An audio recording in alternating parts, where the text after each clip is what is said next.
Disclaimer, आप जो कहानी सुनने जा रहे हैं वह केवल मनोरंजन के उद्देश्य से प्रस्तुत की गई एक काल्पनिक रचना है। इस कहानी के सभी पात्र, घटनाएं, स्थान, संवाद और परिस्थितियां लेखक की कल्पना पर आधारित हैं। इनका किसी जीवित या मृत व्यक्ति, संस्था, समुदाय, स्थान अथवा वास्तविक घटना से कोई संबंध नहीं है। यदि किसी प्रकार की समानता दिखाई देती है तो उसे मात्र संयोग माना जाए। इस वीडियो में व्यक्त विचार, घटनाएं या परिस्थितियां किसी भी ब्रांड, उत्पाद, संगठन या सेवा का प्रचार, समर्थन नहीं करती हैं। किसी भी नाम, चिन्ह या संदर्भ का उपयोग केवल कहानी को प्रभावशाली बनाने के लिए किया गया है। अब तैयार हो जाए एक ऐसी कहानी के लिए जहां कल्पना और रहस्य की सीमाएं धुंधली पड़ जाती हैं। यदि आपको ये कहानी पसंद आए तो वीडियो को लाइक, कमेंट, शेयर और चैनल सब्सक्राइब करना न भूलें। आपका एक छोटा सा समर्थन हमें नई कहानियां, नए अध्याय और भी रोमांचक रहस्यों को आपके सामने लाने के लिए प्रेरित करता है। धन्यवाद और कहानी का आनंद लीजिए। चैप्टर 51, सेवियर को फ़ायदा उठाना पसंद है, तीनों नहीं। धन्यवाद, एड्रियन ने हाथ हिलाया।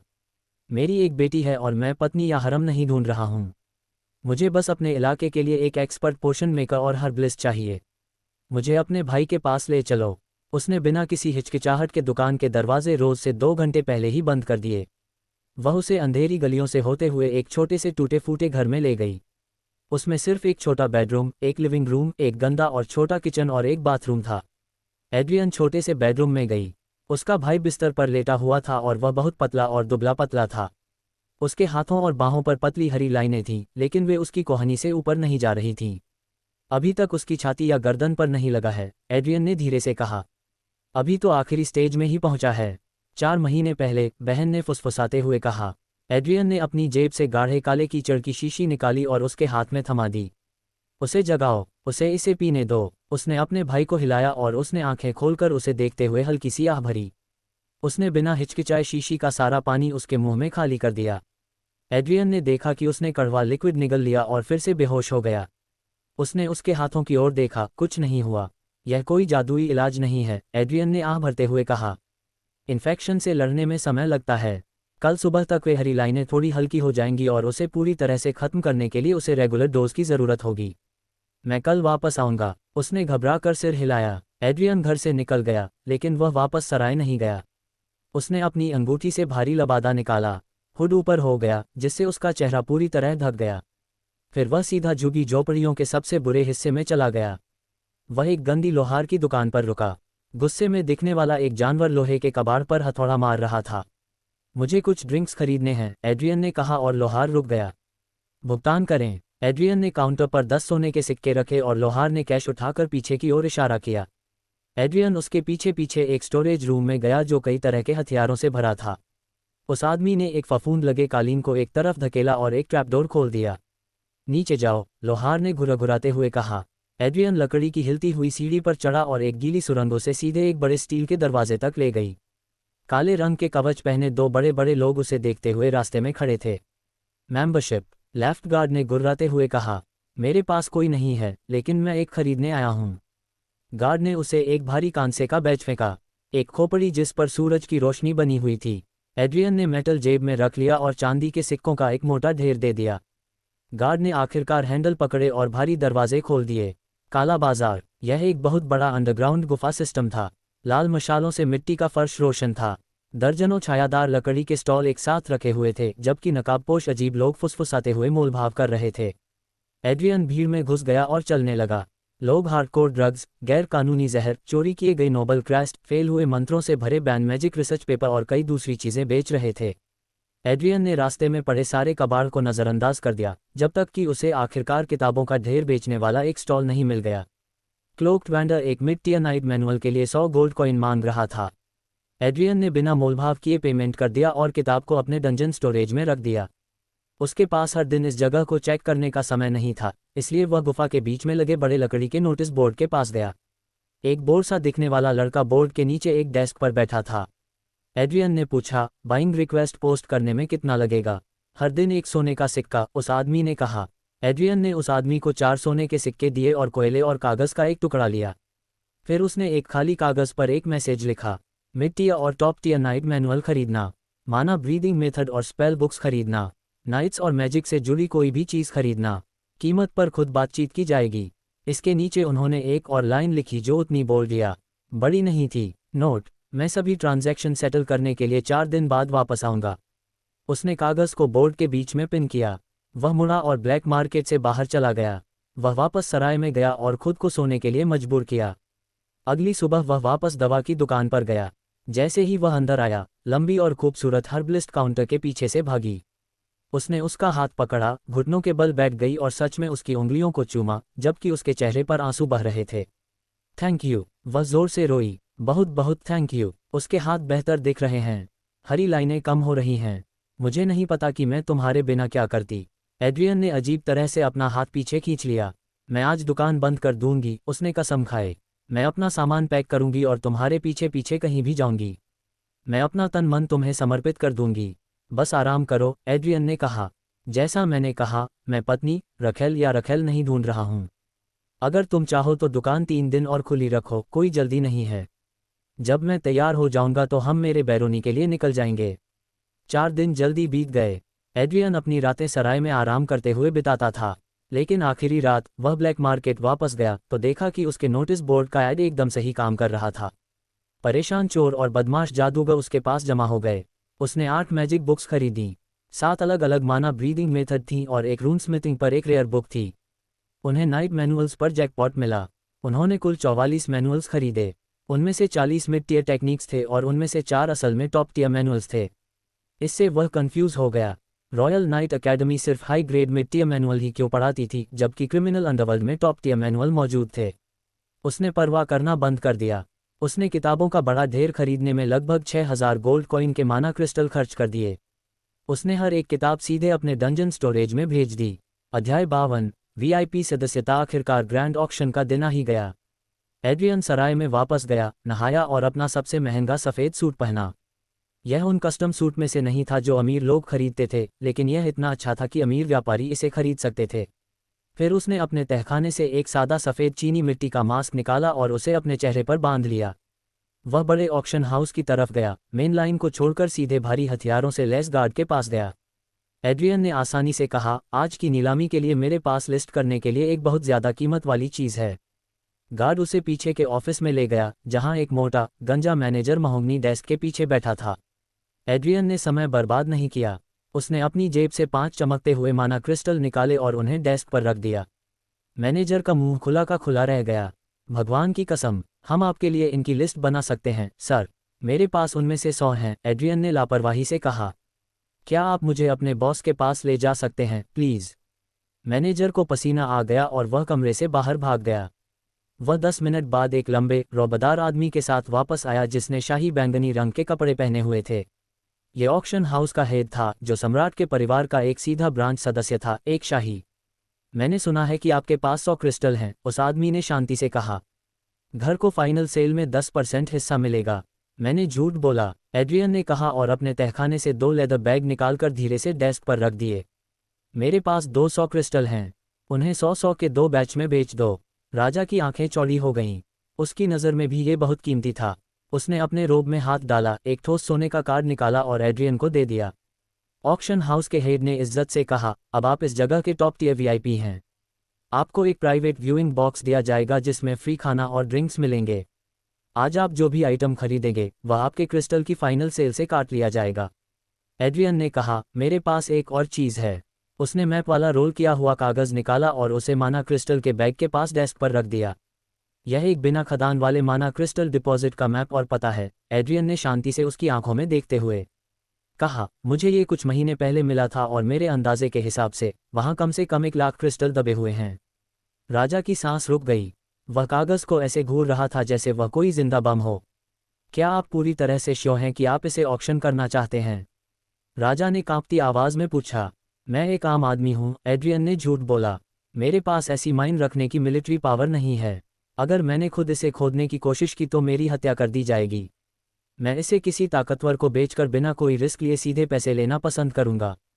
स्मार्ट, ऑक्शन हाउस के हेड ने धीरे से सिर हिलाया। बहुत स्मार्ट। प्लीज स्टाफ के साथ अपने प्राइवेट बॉक्स में आ जाओ। एक नौकर एड्रियन को घुमावदार सीढ़ियों से ऊपर ले गया। उन्होंने दूसरी मंजिल पर एक छोटे लेकिन शानदार बालकनी वाले कमरे का दरवाज़ा खोला। एक टेबल पर रोस्टेड मीट और महंगी वाइन का बड़ा सा सामान रखा था। एड्रियन एक आलीशान मखमली कुर्सी पर बैठ गया और कांच की खिड़की से नीचे देखने लगा। ग्राउंड फ्लोर पर सैकड़ों अमीर लोग भरे हुए थे। 1 घंटा बीत गया और लाइटें धीमी हो गईं। एक क्यूट लड़की, जिसने रिवीलिंग ड्रेस पहनी थी, स्टेज पर आई। उसने भीड़ को उत्साहित किया और किस भेजे। फिर एक बूढ़ा आदमी, जिसकी बड़ी बड़ी मूंछें थीं, बाहर आया और पोडियम पर अपने हाथ में पकड़ी हुई बेंत को थपथपाया। नीलामी शुरू होने का समय हो गया था। पहला आइटम एक स्टील की तलवार थी जिसे एक मास्टर रनस्मिथ ने जादू से बनाया था। इसमें बहुत ज़्यादा शार्पनेस बफ था। अमीर लोग उस पर बोली लगाने में पागल हो गए। एड्रियन बस अपनी वाइन पीता रहा और देखता रहा। वह जानता था कि रून्स असल में जादुई बैटरी होती हैं और वे समय के साथ खराब हो जाती हैं। 6 महीने में वह तलवार एक रेगुलर तलवार से अलग नहीं होगी। यह 100 सोने के सिक्कों में बिका।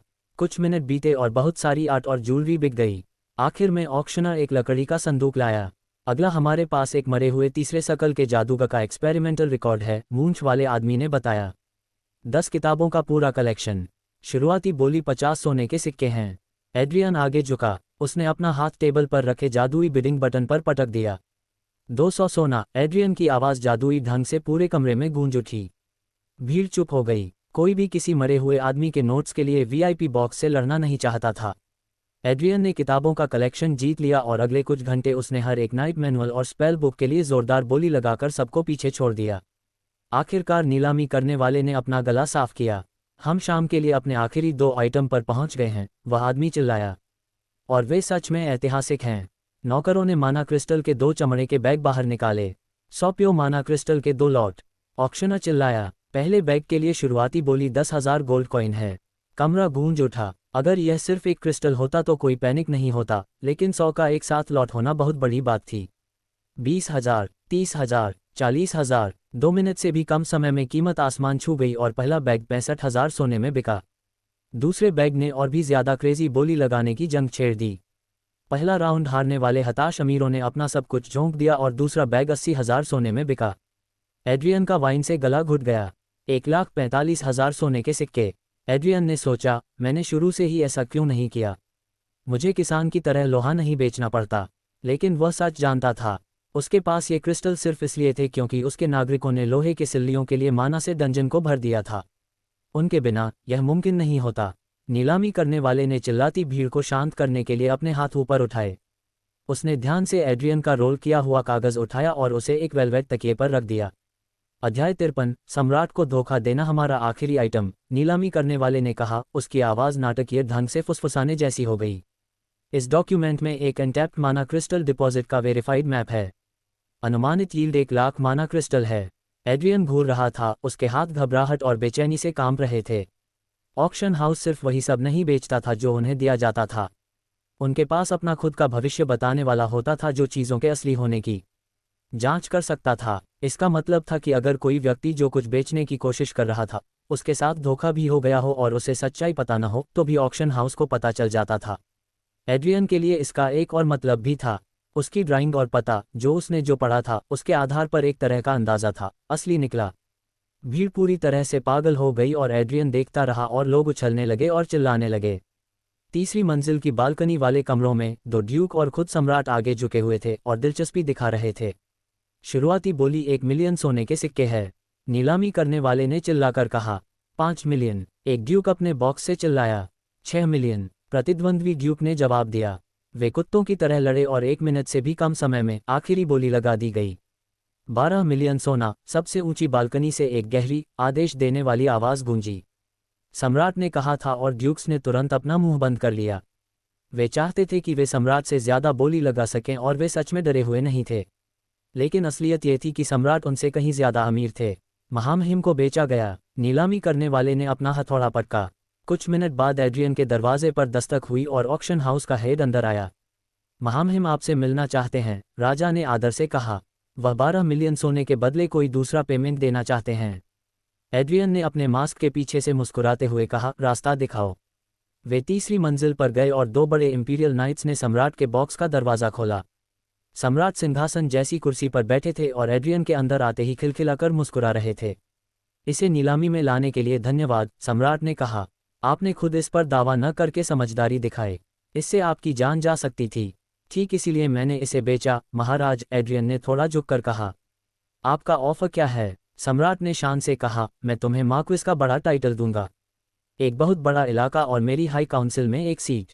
मैं मना करता हूँ, एड्रियन ने तुरंत कहा। शाही शूरवीरों ने अपनी तलवारें पकड़ लीं और सम्राट हैरान रह गया। एड्रियन ने धीरे से कहा, मुझे बड़े बड़े लोगों में कोई दिलचस्पी नहीं है। मुझे पॉलिटिक्स से नफरत है और मैं कोई फाइटर नहीं हूँ। मैं बस एक ट्रैवलिंग एडवेंचरर हूँ जिसे किताबें पढ़ना पसंद है। एड्रियन ने सम्राट की ओर इशारा किया। टाइटल, ज़मीन या पैसे के बजाय क्या आप मुझे रॉयल लाइब्रेरी में बिना रोक टोक के जाने दे सकते हैं? सम्राट ने भौहें चढ़ाईं और धीरे से अपनी ठुड्डी रगड़ी। रॉयल लाइब्रेरी पर बहुत पाबंदी है, सम्राट ने धीरे से कहा। बड़े अमीर लोगों को भी सिर्फ पहली मंजिल तक ही जाने की इजाज़त है। दूसरी और तीसरी मंजिल पर साम्राज्य के सबसे बड़े जादुई और सैन्य राज छिपे हैं। मैंने तुम्हें 1 लाख माना क्रिस्टल दिए थे, एड्रियन ने जवाब दिया। मुझे लगता है कि इससे मुझे एक लाइब्रेरी कार्ड मिल जाएगा। सम्राट हंसे। बहुत अच्छा, आपको तीनों मंजिल तक जाने की इजाज़त होगी, लेकिन आप जगह से एक भी किताब नहीं हटा सकते। आपको वे सब अंदर ही पढ़नी होंगी। मैं सहमत हूँ, एड्रियन ने कहा। असल में हम एक और नियम जोड़ देते हैं। मुझे लाइब्रेरी के अंदर अपने साथ कोई भी खाली किताब या कागज़ लाने की इजाज़त नहीं है। इस तरह आपको पता चल जाएगा कि मैं आपके सीक्रेट्स कॉपी नहीं कर सकता। सम्राट मुस्कुराया। इंसान का दिमाग एक दिन में कुछ ही पेज याद कर सकता है। एड्रियन असल में बिना कुछ लिए अपनी दौलत बेच रहा था। बहुत बढ़िया सुझाव, सम्राट हंसे। उन्होंने एक सोल कॉन्ट्रैक्ट साइन किया। ये खून के रिश्ते से कहीं ज़्यादा मजबूत था और इसने उनकी आत्माओं को इस एग्रीमेंट से बांध दिया। सम्राट को एड्रियन को अंदर आने देना पड़ा और बदले में एड्रियन किताबें बाहर नहीं ले जा सकता था और न ही कोई किताब या कागज़ अंदर ला सकता था।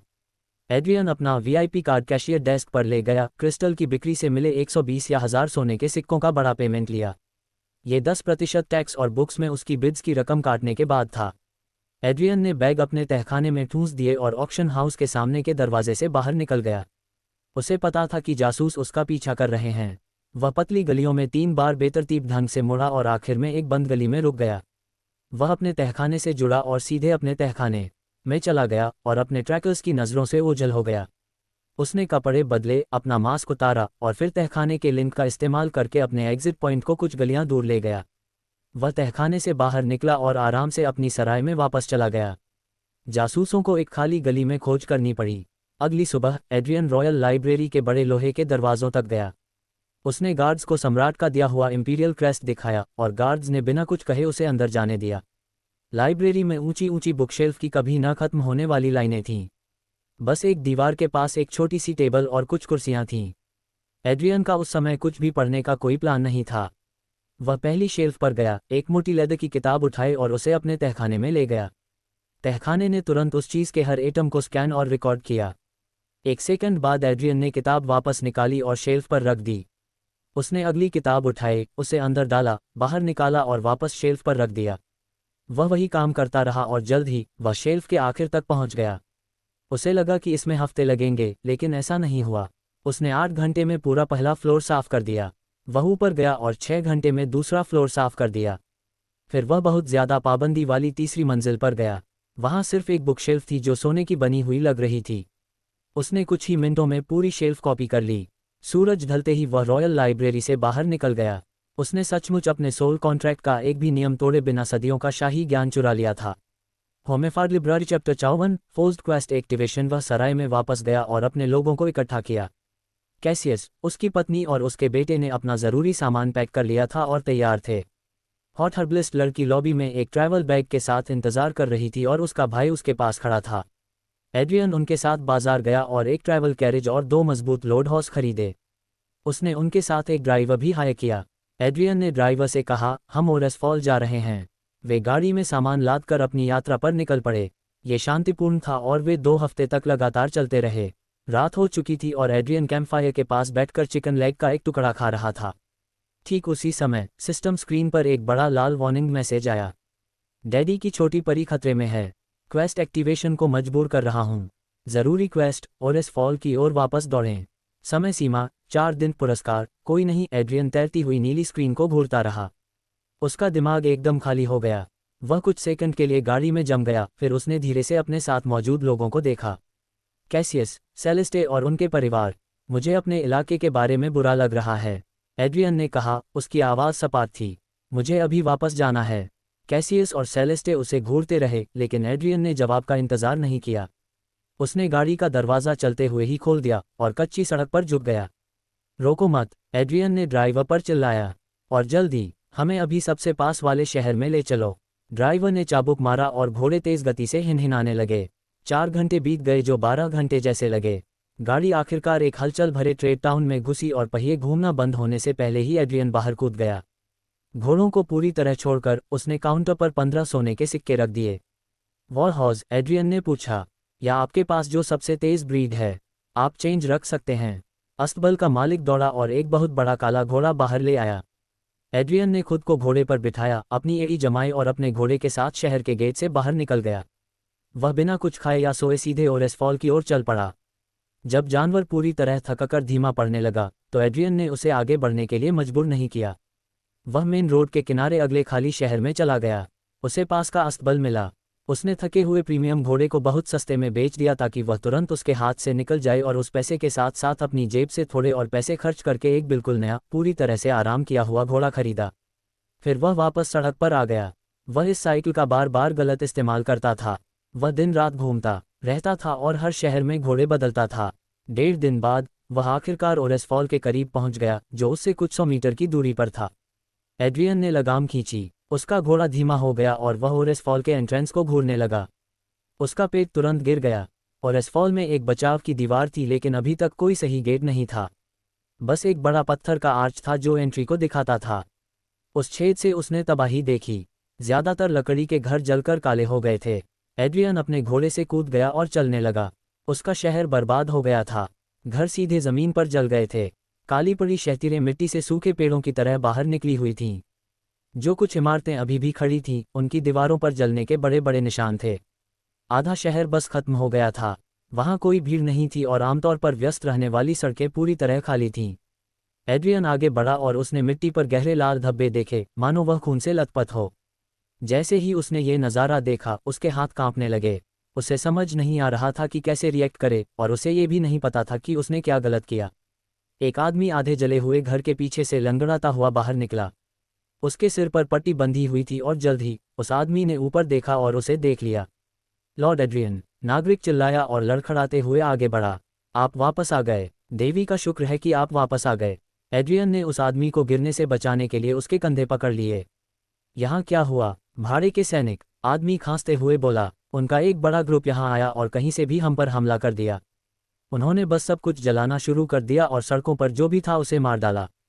सब लोग कहाँ हैं? एड्रियन ने पूछा और उसकी आवाज़ भर्रा गई। सैनिक आपकी हवेली के पीछे आराम कर रहे हैं। नागरिक ने अपनी हवेली की ओर हिलती हुई उंगली दिखाते हुए समझाया। हम में से ज़्यादातर लोग अब बेघर हो गए हैं, सारे घर जल गए हैं और सब लोग आपकी एस्टेट के पीछे जमा हो गए हैं। एड्रियन ने उस आदमी को छोड़ दिया और उसके घर की ओर भागने लगा। उसे अब बिल्डिंग्स या ओरेसफॉल की कोई परवाह नहीं थी। उसे बस ये जानना था कि आर्या सुरक्षित है या नहीं। वह टूटी फूटी सड़कों से भागा और जल्द ही उसकी रेनोवेट की हुई हवेली का बड़ा आकार आखिरकार नजर आने लगा। खुशकिस्मती से वह अछूती दिख रही थी। वह सामने के गेट से भागा और सीधे ट्रेनिंग फील्ड की तरफ भागा जो हवेली के पीछे था। वह अचानक रुका और आखिरकार एक हल्की सी आह भरी। आर्या वहां थी। उसे कोई चोट नहीं आई थी। वह अपने हाथों में एक छोटा लकड़ी का बर्तन लिए मिट्टी पर दौड़ रही थी, सीधे क्लेयर की ओर बढ़ रही थी। आर्या ने अभी तक उसे नोटिस नहीं किया था और एड्रियन बस दूर से उसका पीछा करता रहा।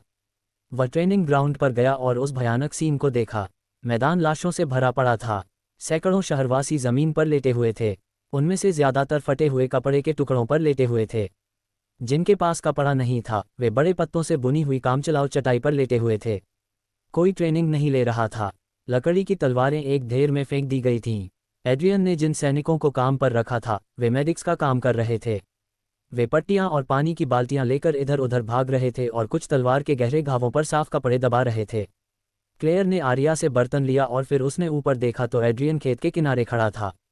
वह यहाँ है। चैप्टर 55 गिल्ट और सेल्फ ब्लेम। एड्रियन ने देखा कि क्लेयर उसकी तरफ दौड़ी। उसने देखा कि उसके आर्मर पर गहरी खरोंचें और सूखा खून लगा हुआ था। लॉर्ड एड्रियन, क्लेयर ने सैल्यूट किया, लेकिन एड्रियन समझ गया कि वह पूरी तरह थक चुकी थी। मुझे बताओ क्या हुआ? एड्रियन ने कहा। हम बिल्कुल टाइम पर पहुंच गए, क्लेयर ने कहा। उसकी आवाज़ बहुत गंभीर थी। भाड़े के सैनिक, 3 डाकू जिन्हें तुमने हायर किया था, आर्या, बच्चे और मैं। हम शहर में ठीक उसी समय घुसे जब दुश्मन की आगे की टुकड़ी ने आर्चवे तोड़ दिया था। वे पूरे शहर को खत्म करने की कोशिश कर रहे थे। एड्रियन ने अपनी मुट्ठियां भींच लीं। वे कौन थे? एक बदमाश भाड़े के सैनिकों का ग्रुप, क्लेयर ने बताया। कुल मिलाकर लगभग 200 आदमी। विस्काउंट अलेक्जेंडर के सैनिक शहर की रक्षा में हमारी मदद करने के लिए बॉर्डर से आए थे, लेकिन उन्हें बहुत नुकसान हुआ। 200 आदमी, एड्रियन ने भौहें चढ़ाईं। हमारे पास कुल मिलाकर 600 से ज्यादा सैनिक थे। ये कैसे हुआ? क्लेयर ने शर्म से नीचे मिट्टी को देखा। उनके पास नाइट्स थे, क्लेयर ने धीरे से कहा। 5 F rank knights, 2 A rank knights, और उनका लीडर एक D रैंक नाइट था जो अपनी रैंक की लिमिट तक पहुंच गया था। एड रैंक नाइट, एड्रियन ने बुदबुदाया। क्लेयर ने कहा, वह एकदम राक्षस था। हमारे रेगुलर सैनिक उसके पास भी नहीं जा सकते थे। उसने कुछ ही सेकंड में दर्जनों आदमियों को काट डाला। मैं तुरंत लड़ाई में शामिल हो गई। मुझे ऐसा करना ही था। आप भी D रैंक के हैं, एड्रियन ने कहा। कैसा रहा? क्लेयर ने माना। मैं मुश्किल से खुद को संभाल पाए। मैं उसे पीछे नहीं धकेल सकी। मैंने सिर्फ बचाव पर ध्यान दिया और उसे वहीं रोके रखा।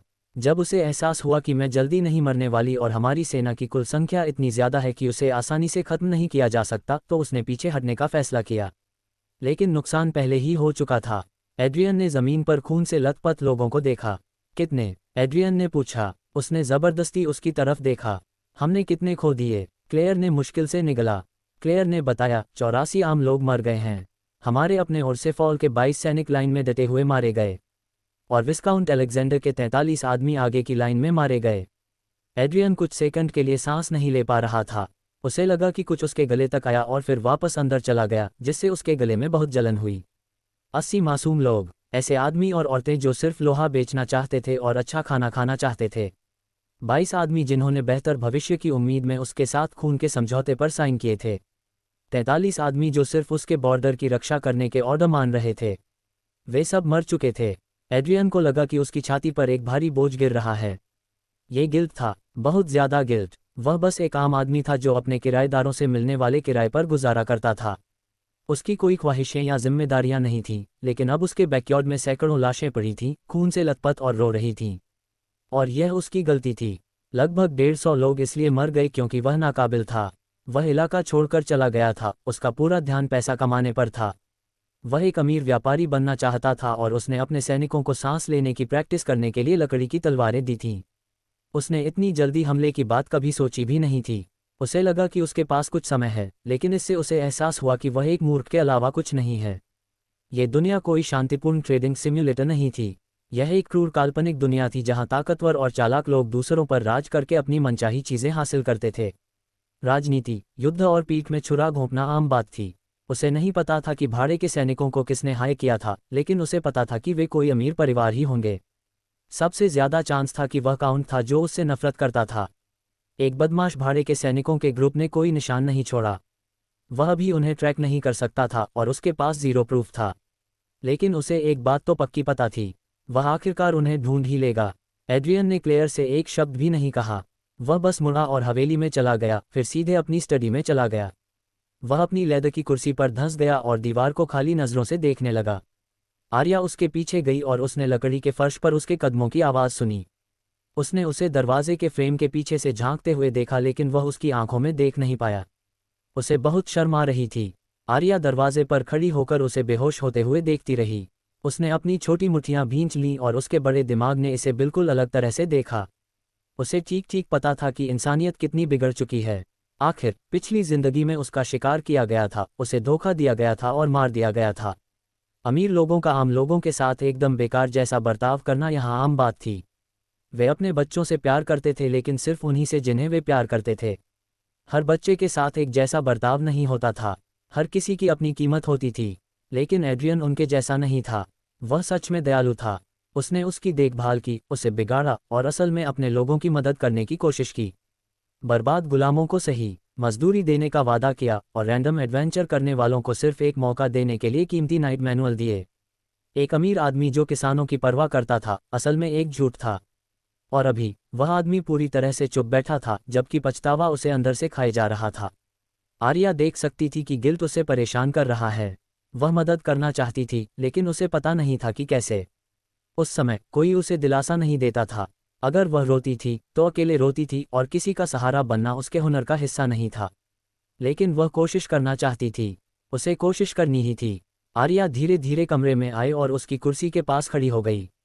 वह आगे झुकी और धीरे से अपना सिर उसकी गोद में रख दिया। उस छोटी सी बात ने उसे दीवार को घूरना बंद करने पर मजबूर कर दिया, उसे नीचे उसकी ओर देखने पर मजबूर कर दिया। एड्रियन ने उसके छोटे से चेहरे को देखा। उसने उसे एक अजीब टूटी हुई मुस्कान दी। उसने अपना हाथ उसके सिल्वर बालों पर रखा और धीरे से उसके सिर पर थपथपाया, लगभग बिना सोचे समझे। मैं डर गई थी, आर्या ने धीरे से कहा। उसकी बड़ी काली आंखों में आंसू भर आए और वह रोने लगी। उसने पहले भी कई बार झूठ बोला था, लेकिन इस बार उसने झूठ नहीं बोला। चैप्टर 56 आपदा के बाद भी खाना जरूरी है। जब हमला शुरू हुआ तो एड्रियन के हाई किए हुए किराए के सैनिकों ने उसे पकड़ लिया। क्लेयर के लोगों ने उनके ऑर्डर माने। उन्होंने आर्या को हवेली के अंदर खींच लिया और दरवाजे बंद कर दिए। तो वह बस शीशे के पास खड़ी रही और कत्लेआम होते हुए देखती रही। नाइट तलवारें घुमा रहे थे, आम लोग भाग रहे थे और जल रहे थे। ये डरावना था, लेकिन खून खराबे की वजह से नहीं। खून उसके लिए कोई नई बात नहीं थी। उसने अपनी पिछली जिंदगी में बहुत खून देखा था। उसे सबसे ज्यादा डर इस नई जिंदगी को खोने का था, अपनी एकमात्र खुशी को खोने का। अगर शहर पर रेड पड़ती तो दूसरे ग्रुप को एड्रियन को सड़क पर मारने से कौन रोक रहा था? वह अपने पापा को नहीं खो सकती थी, कम से कम अभी तो नहीं। लेकिन अब वह यहाँ था। वह जिंदा था, लेकिन वह पूरी तरह टूटा हुआ लग रहा था। मुझसे गड़बड़ हो गई, एड्रियन ने फुसफुसाते हुए कहा और अपना हाथ अपने चेहरे पर ले गया। उसने खुद को दोषी ठहराया। उसने अपनी बेवकूफ़ी भरी ए रैंक वाली माना नसों और पैसिफिस्ट के शैकल श्राप को दोषी ठहराया कि उन्होंने उसे फ्रंट लाइन पर लड़ने से रोक दिया। उसके पास स्पेशल स्टोरेज में कस्टम बोल्ट एक्शन राइफल रखी थी।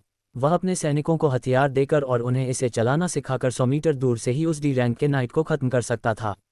लेकिन वह इसके असर से डर गया था। तलवारों के ज़माने में एक बंदूक का खुलासा करने से दुनिया हमेशा के लिए बदल जाती। इससे उसकी पीठ पर एक बड़ा निशाना लग जाता और उसके करीबी लोगों को तकलीफ होती। लेकिन आर्या की नम आंखों को देखकर उसे अब कोई परवाह नहीं थी। उसकी कमजोरी ने उसकी झिझक को पूरी तरह से तोड़ दिया और उसने वहीं और उसी समय एक फैसला ले लिया। अगर आप मर गए तो पैसा बेकार था। उसने मचेंट गेम खेलना बंद कर दिया था। अब से वह पूरी तरह से मिलिट्री ताकत पर फोकस करने वाला था, इससे पहले कि वह और पैसे कमाने के बारे में सोचे। वह अपने डंजन का इस्तेमाल हर चीज़ के लिए कर सकता था। उसका मेन मकसद बदल गया और उसे ओरेसफॉल को एक किला बनाने की ज़रूरत थी। वह एक ऐसी आर्मी बनाएगा जो किसी भी घेराबंदी को तोड़ सके और इस इलाके को किसी भी बेवकूफ़ के लिए मौत का जाल बना देगा जो हमला करने की हिम्मत करेगा। एड्रियन उसकी आंखों के लेवल तक झुक गया। तुम्हें अब डरने की ज़रूरत नहीं है, उसने पूरे कॉन्फिडेंस से कहा। पापा तुम्हें सेफ रखेंगे। जब तक मैं सांस ले रहा हूं कोई तुम्हें छू नहीं पाएगा। प्रॉमिस। आर्या ने बस उसे देखकर पलकें झपकाईं। उसे बिल्कुल उम्मीद नहीं थी कि वह खुद पर इतना यकीन करेगा। वह सीधे उसकी गोद में चढ़ गई। उसकी छोटी छोटी बाहें उसकी गर्दन में लिपट गईं और उसने अपना चेहरा उसकी शर्ट में दबा लिया। लव यू पापा, वह बुदबुदाए। एड्रियन ने उसे अपनी बाहों में भर लिया और अपनी ठुड्डी उसके सिर पर रख दी। 1 मिनट शांति से बीत गया। पापा, उसने धीरे से कहा, क्या मैं आज रात आपके बिस्तर पर सो सकती हूँ? कल मुझे एक बुरा सपना आया था। हाँ बिल्कुल, उन्होंने कहा। उसने खिड़की से देखा तो पाया कि सूरज डूब रहा था। हम जल्दी सो सकते हैं, लेकिन पहले तुम्हें ठीक से खाना खाना होगा। असल में बाहर हर किसी को खाना चाहिए, उसने कहा और आह भरी। फिर उसने उसे उठाया और कमरे से बाहर ले गया। वे दोनों पीछे के एग्जिट से एक साथ बाहर निकले, थके हुए गार्ड और खून से लथपथ आदमियों के ठीक सामने से। एड्रियन को खेत के किनारे मिट्टी का एक खाली टुकड़ा मिला और उसने कुछ सैनिकों को बुलाया जिन्हें ज्यादा चोटें नहीं आई थीं। यहाँ 2 आग के गड्ढे खोदो और ऊपर बड़े पत्थर रख दो। हम आज रात सबके लिए खाना बनाएंगे, उसने कहा और ज़मीन की ओर इशारा किया। लड़कों ने कोई सवाल नहीं पूछा। उन्होंने बस फावड़े उठाए और काम करना शुरू कर दिया। जब वे काम कर रहे थे, एड्रियन वापस इस हवेली में गया और सीधे स्टोरेज रूम में चला गया। हम ज़्यादातर आलू और टमाटर है ना? एड्रियन ने सोचा, जब उसने कमरे में स्टॉक चेक किया और फिर अपने तहखाने का इस्तेमाल करके 2 बड़े बर्तन बनाए। एक गहरा था और दूसरा ज़्यादा उथला था, लेकिन दोनों का डायमीटर एक जैसा था। उन्होंने कुछ सैनिकों से आलू, टमाटर, काली मिर्च और नमक के बैग के साथ बड़े बर्तनों को हटाने को कहा। जब वह उस जगह पर वापस आया जो अब तैयार थी, तो एड्रियन ने आर्या को देखा और अपने तहखाने से जलाने की लकड़ी का एक बड़ा ढेर निकाला और उसे आग के गड्ढों में फेंक दिया। वह आगे बढ़ी, उंगलियां चटकाईं और उसके हाथ से एक छोटा सा आग का गोला निकला। सूखी लकड़ी तुरंत आग की लपटों में घिर गई। गहरे बर्तन को आग पर रखो और उसमें थोड़ा पानी डालो। इसका आधा हिस्सा भरना चाहिए, एड्रियन ने शूरवीरों से कहा। उन्होंने अपने शहर से जुड़ी नदी से भारी लकड़ी की बाल्टियां खींची और पानी को बड़े बर्तन में डाला। एड्रियन ने उन लोगों को निर्देश दिए जो घायल नहीं थे और देखा कि वे आलू और टमाटर को धोकर मीडियम साइज के टुकड़ों में काटने लगे। फिर वह बग के पास गया और उसकी मदद से कुछ ऐसे लोगों को इकट्ठा किया जो जानवरों को काटना जानते थे। डेमियन उन्हें उस जगह ले गया जहां जानवरों को रखा जाता था और एड्रियन अगले स्टेप पर चला गया जबकि यह ग्रुप मीट तैयार कर रहा था। एड्रियन ने सैनिकों से दूसरा बर्तन आग के गड्ढे पर रखवाया और आर्या ने दूसरी आग भी जला दी। एड्रियन हवेली में वापस चला गया। वह सीधे स्टोरेज रूम में गया, डंजन लिंक का इस्तेमाल किया और ठोस पोर्क लाड से भरे 10 बड़े लकड़ी के बैरल निकाले। वह एक बड़ा लकड़ी का बर्तन और एक मोटी, पॉलिश की हुई लकड़ी की छड़ी ले आया। कुछ मिनट बाद वह वापस बाहर आया और सैनिकों से कहा कि वे आटे के बैग, लकड़ी का बड़ा बर्तन और छड़ी के साथ बैरल भी बाहर निकाल दें। इनमें से 5 खोलो, एड्रियन ने आदेश दिया। सारी चर्बी को चपटे बर्तन में डाल दो। सैनिकों ने ढक्कन खोल दिए। उन्होंने सफ़ेद चर्बी के बड़े बड़े टुकड़े निकाले और उन्हें गर्म धातु पर फेंक दिया। चर्बी तुरंत पिघलने लगी और जल्द ही वह साफ उबलते तेल के तालाब में बदल गई। जब तेल गर्म हो रहा था, एड्रियन ने आटे के बैग लकड़ी के बर्तन में खाली कर दिए और सैनिकों को देखा। मेरे लिए पानी लाओ, एड्रियन ने कहा और सैनिक नई बाल्टियां लेकर दौड़ पड़े। रुको, एड्रियन ने हाथ ऊपर उठाया। उसने सूखे आटे में मुट्ठी भर नमक डाला। अब इसे डालो, धीरे धीरे। उन्होंने सैनिकों को काम सौंपने से पहले कुछ देर तक पानी और आटे को छड़ी में मिलाया। इसे तब तक गूंधे जब तक ये बहुत गाढ़ा और चिपचिपा न हो जाए, उसने कहा और वहीं ज़मीन पर बैठ गया। होमेफाड लिब्रारी अध्याय 57। अब तक का सबसे अच्छा बैरन जल्द ही चारों और पानी ने मिलकर एक बहुत बड़ा जुड़ा हुआ गोला बना लिया। ठीक है, इसके टुकड़े ले लो, एड्रियन ने सैनिकों से कहा। इसे हवेली के किचन में ले जाओ और पत्थर के काउंटरटॉप का इस्तेमाल करके इसे हाथ से ठीक से गूंथ लो और आटा डालो, लेकिन ज़्यादा नहीं। हर बैच के लिए 10 मिनट, और जब ये चिकना हो जाए और अभी जितना चिपचिपा न हो तब इसे वापस ले आओ। सैनिकों ने चिपचिपा आटा उठाया और हवेली में घुस गए। कुछ मिनट बाद वे ज़्यादा सख्त आटा लेकर आए। एड्रियन ने आटे से एक छोटा टुकड़ा तोड़ा और उसे पूरी तरह से चपटा कर दिया। फिर उसने किनारों को तब तक खींचा जब तक वह मोटे पिज्ज़ा बेस जैसा न दिखने लगे। उसने फ्लैटब्रेड को उबलते हुए पोर्क लाड में डाल दिया। आटा तुरंत फूल गया और तला गया। इसे ध्यान से देखो, एड्रियन ने तेल के पास खड़े सैनिकों से कहा। जब बाहर का हिस्सा सुनहरा भूरा हो जाए तो इसे बाहर निकाल लेना। उसने अपने स्टोरेज से एक कस्टम कुकिंग टूल निकाला। यह एक बड़ी चपटी प्लेट जैसा दिखता था जिसमें मेटल में दर्जनों छोटे छेद थे जो एक लंबे लकड़ी के हैंडल से जुड़ा था। उसने वह बड़ा स्किमर एक सैनिक को दे दिया। ब्रेड को निकालने के लिए इसका इस्तेमाल करें, एड्रियन ने कहा। तैयार ब्रेड को वहां उस लकड़ी के क्रेट में डाल दो। सैनिकों ने सिर हिलाया और काम पर लग गए। एड्रियन बस पीछे खड़ा होकर देख रहा था। कुछ मिनट बाद आसपास के कसाई बड़ी बड़ी लकड़ी की टोकरियां लेकर आए। एड्रियन ने चाकू लिया और कच्चे मांस को छोटे टुकड़ों में काटने में उनकी मदद की, फिर सारा मांस उबलते पानी में डाल दिया। एड्रियन यहीं नहीं रुका। उसने बची हुई जानवरों की हड्डियों के बड़े ढेर को देखा और हर एक को बर्तन में डाल दिया। जब सैकड़ों लोगों को खाना खिलाना हो तो खाना बर्बाद करना पाप था। इसके अलावा बोन मैरो ही अच्छे शोरबे का राज था। 3 घंटे बीत गए और आखिरकार खाना परोसने के लिए तैयार हो गया। लोहे के बर्तन में गाढ़ा स्टू बहुत तेजी से उबल रहा था। रोस्टेड मीट और तले हुए आटे की तेज खुशबू ने ट्रेनिंग यार्ड को पूरी तरह से घेर लिया था। एक लाइन बनाओ, एड्रियन चिल्लाया। थके हारे लोग उठते उठते लगभग लड़खड़ा गए। कुछ ही सेकंड में एक बड़ी गंदी लाइन बन गई और पूरे आंगन में फैल गई। एक औरत सामने आई। लॉर्ड एड्रियन, हमारे घर जल गए, इसलिए हमारे पास सच में कोई कटोरे या चम्मच नहीं हैं।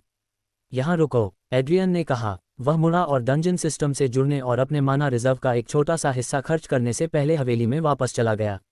उन्होंने सैकड़ों साधारण लकड़ी के कटोरे बनाए। एड्रियन ने अपने सैनिकों को बुलाया और सैनिक अंदर भागे, नए बने लकड़ी के कटोरे उठाए और इंतजार कर रही भीड़ में बांट दिए। एड्रियन ने बड़े बर्तन के पास अपनी जगह ले ली। उसने एक भारी मेटल का करछूल उठाया और काम शुरू कर दिया। वह खुद उन्हें सर्व करता था और जब भी कोई आता था तो वह उनके कटोरे में गर्मागर्म सूप का एक बड़ा स्कूप डाल देता था। वह ये पक्का करता था कि सभी को भरपूर नरम आलू और मीट के बड़े टुकड़े मिलें। इसके बाद नागरिक अगले स्टेशन पर चले गए और एक सैनिक ने उन्हें सुनहरी तली हुई चपटी रोटी का एक बड़ा टुकड़ा दिया। लोग चले गए और फिर से मिट्टी पर बैठ गए। जैसे ही उन्होंने पहला निवाला खाया, उनकी आंखों में तुरंत आंसू भर आए। ये वह पानी जैसा सर्वाइवल सूप नहीं था जिसे वे मुश्किल समय में पीते थे। स्टू बहुत रिच था। मीट पूरी तरह से पका हुआ और नरम था, लेकिन शोरबे में नमक और काली मिर्च का स्वाद एकदम सही था। और ब्रेड तो गेम चेंजर थी। फ्राई होने की वजह से यह बाहर से क्रंची थी, लेकिन अंदर से बहुत ज़्यादा फूली हुई और सॉफ्ट थी। उन्होंने ब्रेड को फाड़ा और सीधे हैवी ग्रेवी में डुबो दिया। भीड़ पर छाई निराशा धीरे धीरे खत्म हो गई और उसकी जगह शुद्ध आभार ने ले ली। मूड तुरंत अच्छा हो गया और लोगों को अच्छा महसूस हुआ क्योंकि उन्हें लगा कि खाना उनके पेट में बैठ रहा है। उन्होंने अपने घर खो दिए थे, लेकिन उनके भगवान ने उन्हें नहीं छोड़ा। दूसरे अमीर लोग उन्हें सड़कों पर भूखा मरने के लिए छोड़ देते। एड्रियन ने उन्हें राजा के लायक दावत दी। मैं ये जगह कभी नहीं छोड़ना चाहता, एक बूढ़े आदमी ने अपने कटोरे में फुसफुसाया। लॉर्ड एड्रियन एक संत हैं। एक महिला अपने बच्चों को खाना खिलाते हुए चिल्लाई। लोगों ने तब तक खाया जब तक उनके पेट में दर्द नहीं होने लगा। उन्होंने टेंट लगाने की जहमत नहीं उठाई। वे बस मिट्टी और पत्तों पर लेट गए, जबकि सैनिकों ने मैदान के चारों ओर गार्ड का रोटेशन सेट कर दिया। एड्रियन ने एक कपड़े से अपने हाथ पोंछे और आर्या को उठा लिया। वह पहले से ही आधी सो चुकी थी।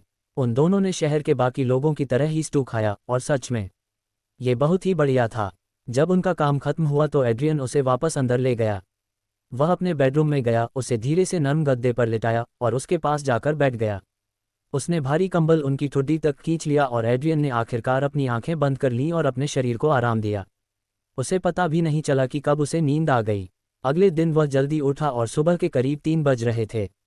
आर्या बेहोश थी। रात में किसी समय वह उसके ऊपर चढ़ गई थी और अब वह उसकी छाती से सटकर लेटी हुई थी। एड्रियन ने अपना हाथ उसके सिर के पीछे रखा। उसने अपनी उंगलियां उसके सिल्वर बालों में फिराईं। उसने एक हल्की, संतुष्ट मुस्कान दी। वह अंधेरे में लेट गया और प्लानिंग करने लगा। उसने अपने दिमाग में अपनी मिलिट्री फोर्स के पूरे भविष्य का नक्शा बना लिया और अपने अगले कदमों का हिसाब लगाया। जब उसका मेंटल ब्लूप्रिंट पूरा हो गया तो उसने अपनी आंखें बंद कर लीं और अपने दिमाग को डंजन सिस्टम से जोड़ दिया। अब लेआउट को ठीक से एडिट करने का समय आ गया था। उसने अपने डंजन मास्टर के आशीर्वाद का इस्तेमाल किया, गचा व्हील और माना क्रिस्टल जनरेटर को उनके कमरों से बाहर निकाल दिया। उसने अब तक जो भी सामान बनाया था उसे एक बड़े स्टोरेज रूम में रख दिया। उन्होंने एंट्रेंस रूम को बड़ा किया और एंट्रेंस के दूसरी तरफ एक दरवाज़ा बनाया। फिर दीवार पर एक बड़ा साइन लगा दिया जिस पर लिखा था ट्रेनिंग फैसिलिटी। चैप्टर 58 भगवान का आशीर्वाद। फिर से उन्होंने अंदर का हिस्सा एक इंटरैक्टिव वीडियो गेम लॉबी की तरह बनाया और फैसिलिटी के अंदर 3 अलग अलग दरवाजे बनाए। पहले दरवाजे पर इनएक्सपीरियंस्ड लिखा था। ये बिल्कुल नए लोगों के लिए था और इसमें 3 अंदर के लेवल थे। लेवल 1 पर सिर्फ एक बिना हथियार वाला गोबलिन निकला। लेवल 2 पर 2 बिना हथियार वाले गोबलिन निकले और लेवल 3 पर 3 निकले। दूसरे दरवाजे पर नॉवस लिखा था। इसकी सेटिंग पहले दरवाजे जैसी ही थी और फर्क सिर्फ हथियारों का था। इस दरवाजे के पीछे के गॉबलिन जंग लगे लोहे के खंजर लेकर पैदा हुए थे। तीसरे दरवाजे पर सैनिक प्रशिक्षण लिखा था। ये सैनिकों और अनुभवी एडवेंचर करने वालों के लिए था। इसमें कुल 10 लेवल थे और लेवल 1 में चैलेंजर को 5 हथियारबंद गोबलिन वाले कमरे में भेजा जाता था। हर बार जब चैलेंजर एक लेवल जीतता था तो अगले लेवल में 5 और गोबलिन जुड़ जाते थे। लेवल 10 एक ही लड़ाई में 50 की ज़बरदस्त जीत के साथ खत्म होता था। लोग या तो कोई एक फ्लोर चुन सकते थे या खुद को और भी ज़्यादा चैलेंज करने के लिए धीरे धीरे एक लेवल से दूसरे लेवल पर जा सकते थे। उन्होंने इसके ठीक बगल में एक बड़ा डबल दरवाज़ा बनाया। Group training 1-10। ये स्क्वाड टैक्टिक्स के लिए था। इसमें आसान चीज़ें पूरी तरह से छोड़ दी गईं और लेवल 1 20 गॉबलिन से शुरू हुआ। हर टियर के लिए मुश्किल 20 बढ़ गई। लेवल 10 में स्क्वाड को 200 गॉबलिन की सेना के सामने खड़ा किया गया। एड्रियन रुका। उसे भविष्य में अपने असली नाइट्स के लिए कुछ ज़्यादा मजबूत चाहिए था। एक बार जब कोई सैनिक माना सर्कुलेट करना सीख जाता था तो रेगुलर गोबलिन तो बस तोप का चारा बन जाते थे। उन्होंने हॉल के आखिर में एक भारी लोहे का दरवाज़ा बनाया और उसका नाम नाइट ट्रेनिंग रखा। इसमें भी 10 लेवल थे। उसने उन मॉन्स्टर्स की लिस्ट खोली जिनका उसे एक्सेस था। उसने बेसिक गॉबलिन को छोड़ दिया और अपग्रेडेड वेरिएंट्स को देखा। बहुत सारे थे, लेकिन उसने हॉबगॉबलिन को चुना क्योंकि वे बड़े, मस्कुलर और बहुत ज़्यादा हिंसक थे। लेवल 1 पर एक हॉबगॉबलिन पैदा हुआ, लेवल 2 पर 4 और लेवल 3 पर 10। जैसे जैसे वे लेवल ऊपर जाते गए, संख्या तेज़ी से बढ़ती गई। फिर उसने नाइट हॉल के बिल्कुल आखिर में एक बहुत बड़ा बॉस रूम बनाया और उसके अंदर एक गोबलिन जनरल को रखा। इन सभी इंस्टेंस को बनाने और बेस गोबलिन को हॉबगॉबलिन में बदलने से उसका जमा किया हुआ माना तेज़ी से खत्म हो गया। लेकिन उसे इसकी परवाह नहीं थी क्योंकि यह एक इन्वेस्टमेंट था। आखिर में एड्रियन ने पहले की तरह बगल की दीवार के पीछे एक सीक्रेट हॉलवे बनाया और एक कमरा बनाया। माना क्रिस्टल जनरेटर वहां गया और गचा व्हील मेन कमरे के सेंटर में वापस चला गया। उसने लॉबी के पास एक आखिरी कमरा बनाया। उसने उसे पूरी तरह खाली छोड़ दिया और दरवाज़ा बंद कर दिया।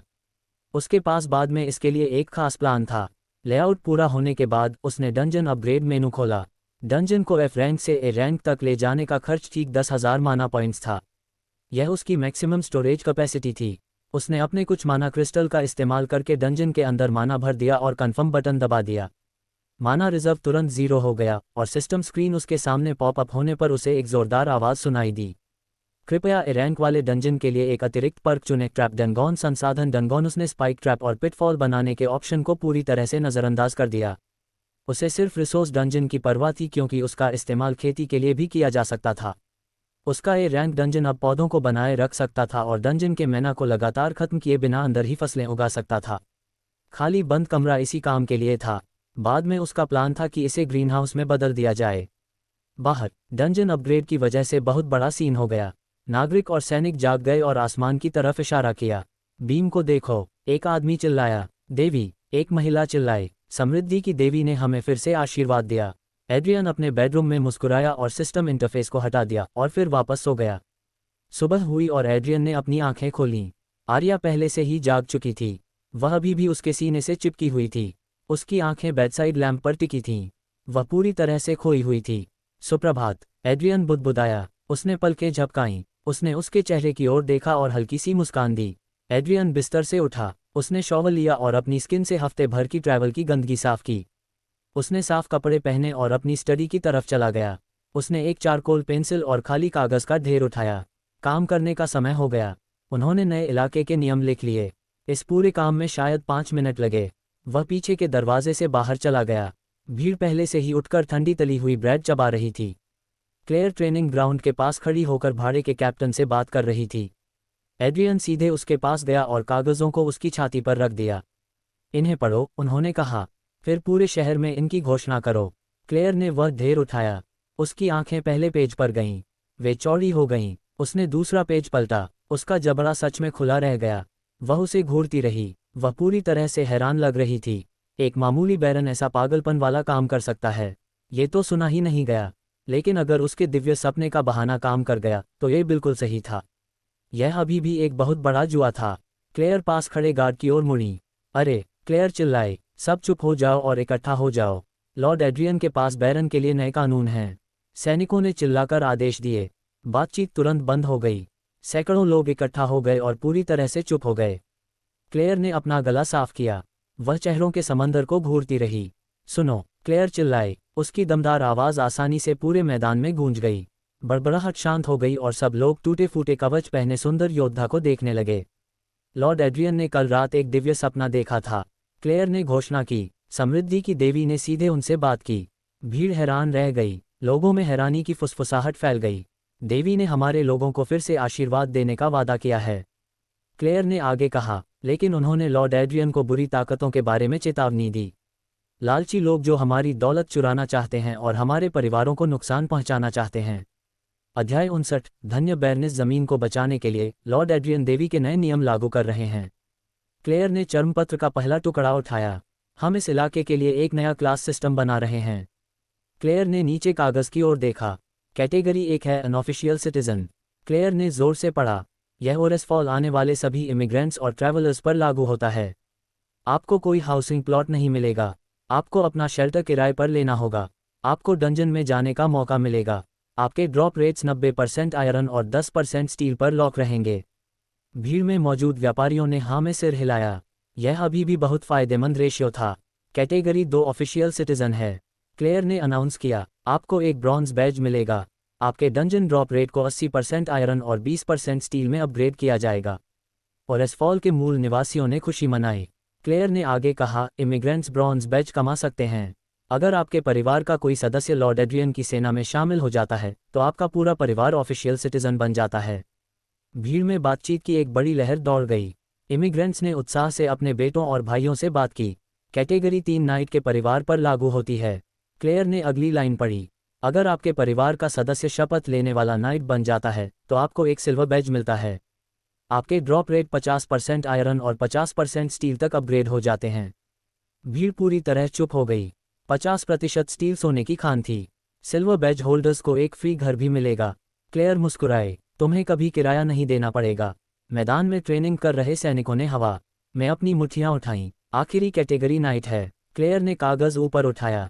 ये सिर्फ शपथ लेने वाले नाइट पर लागू होता है, उनके परिवार पर नहीं। आपको एक गोल्ड बैज मिलेगा।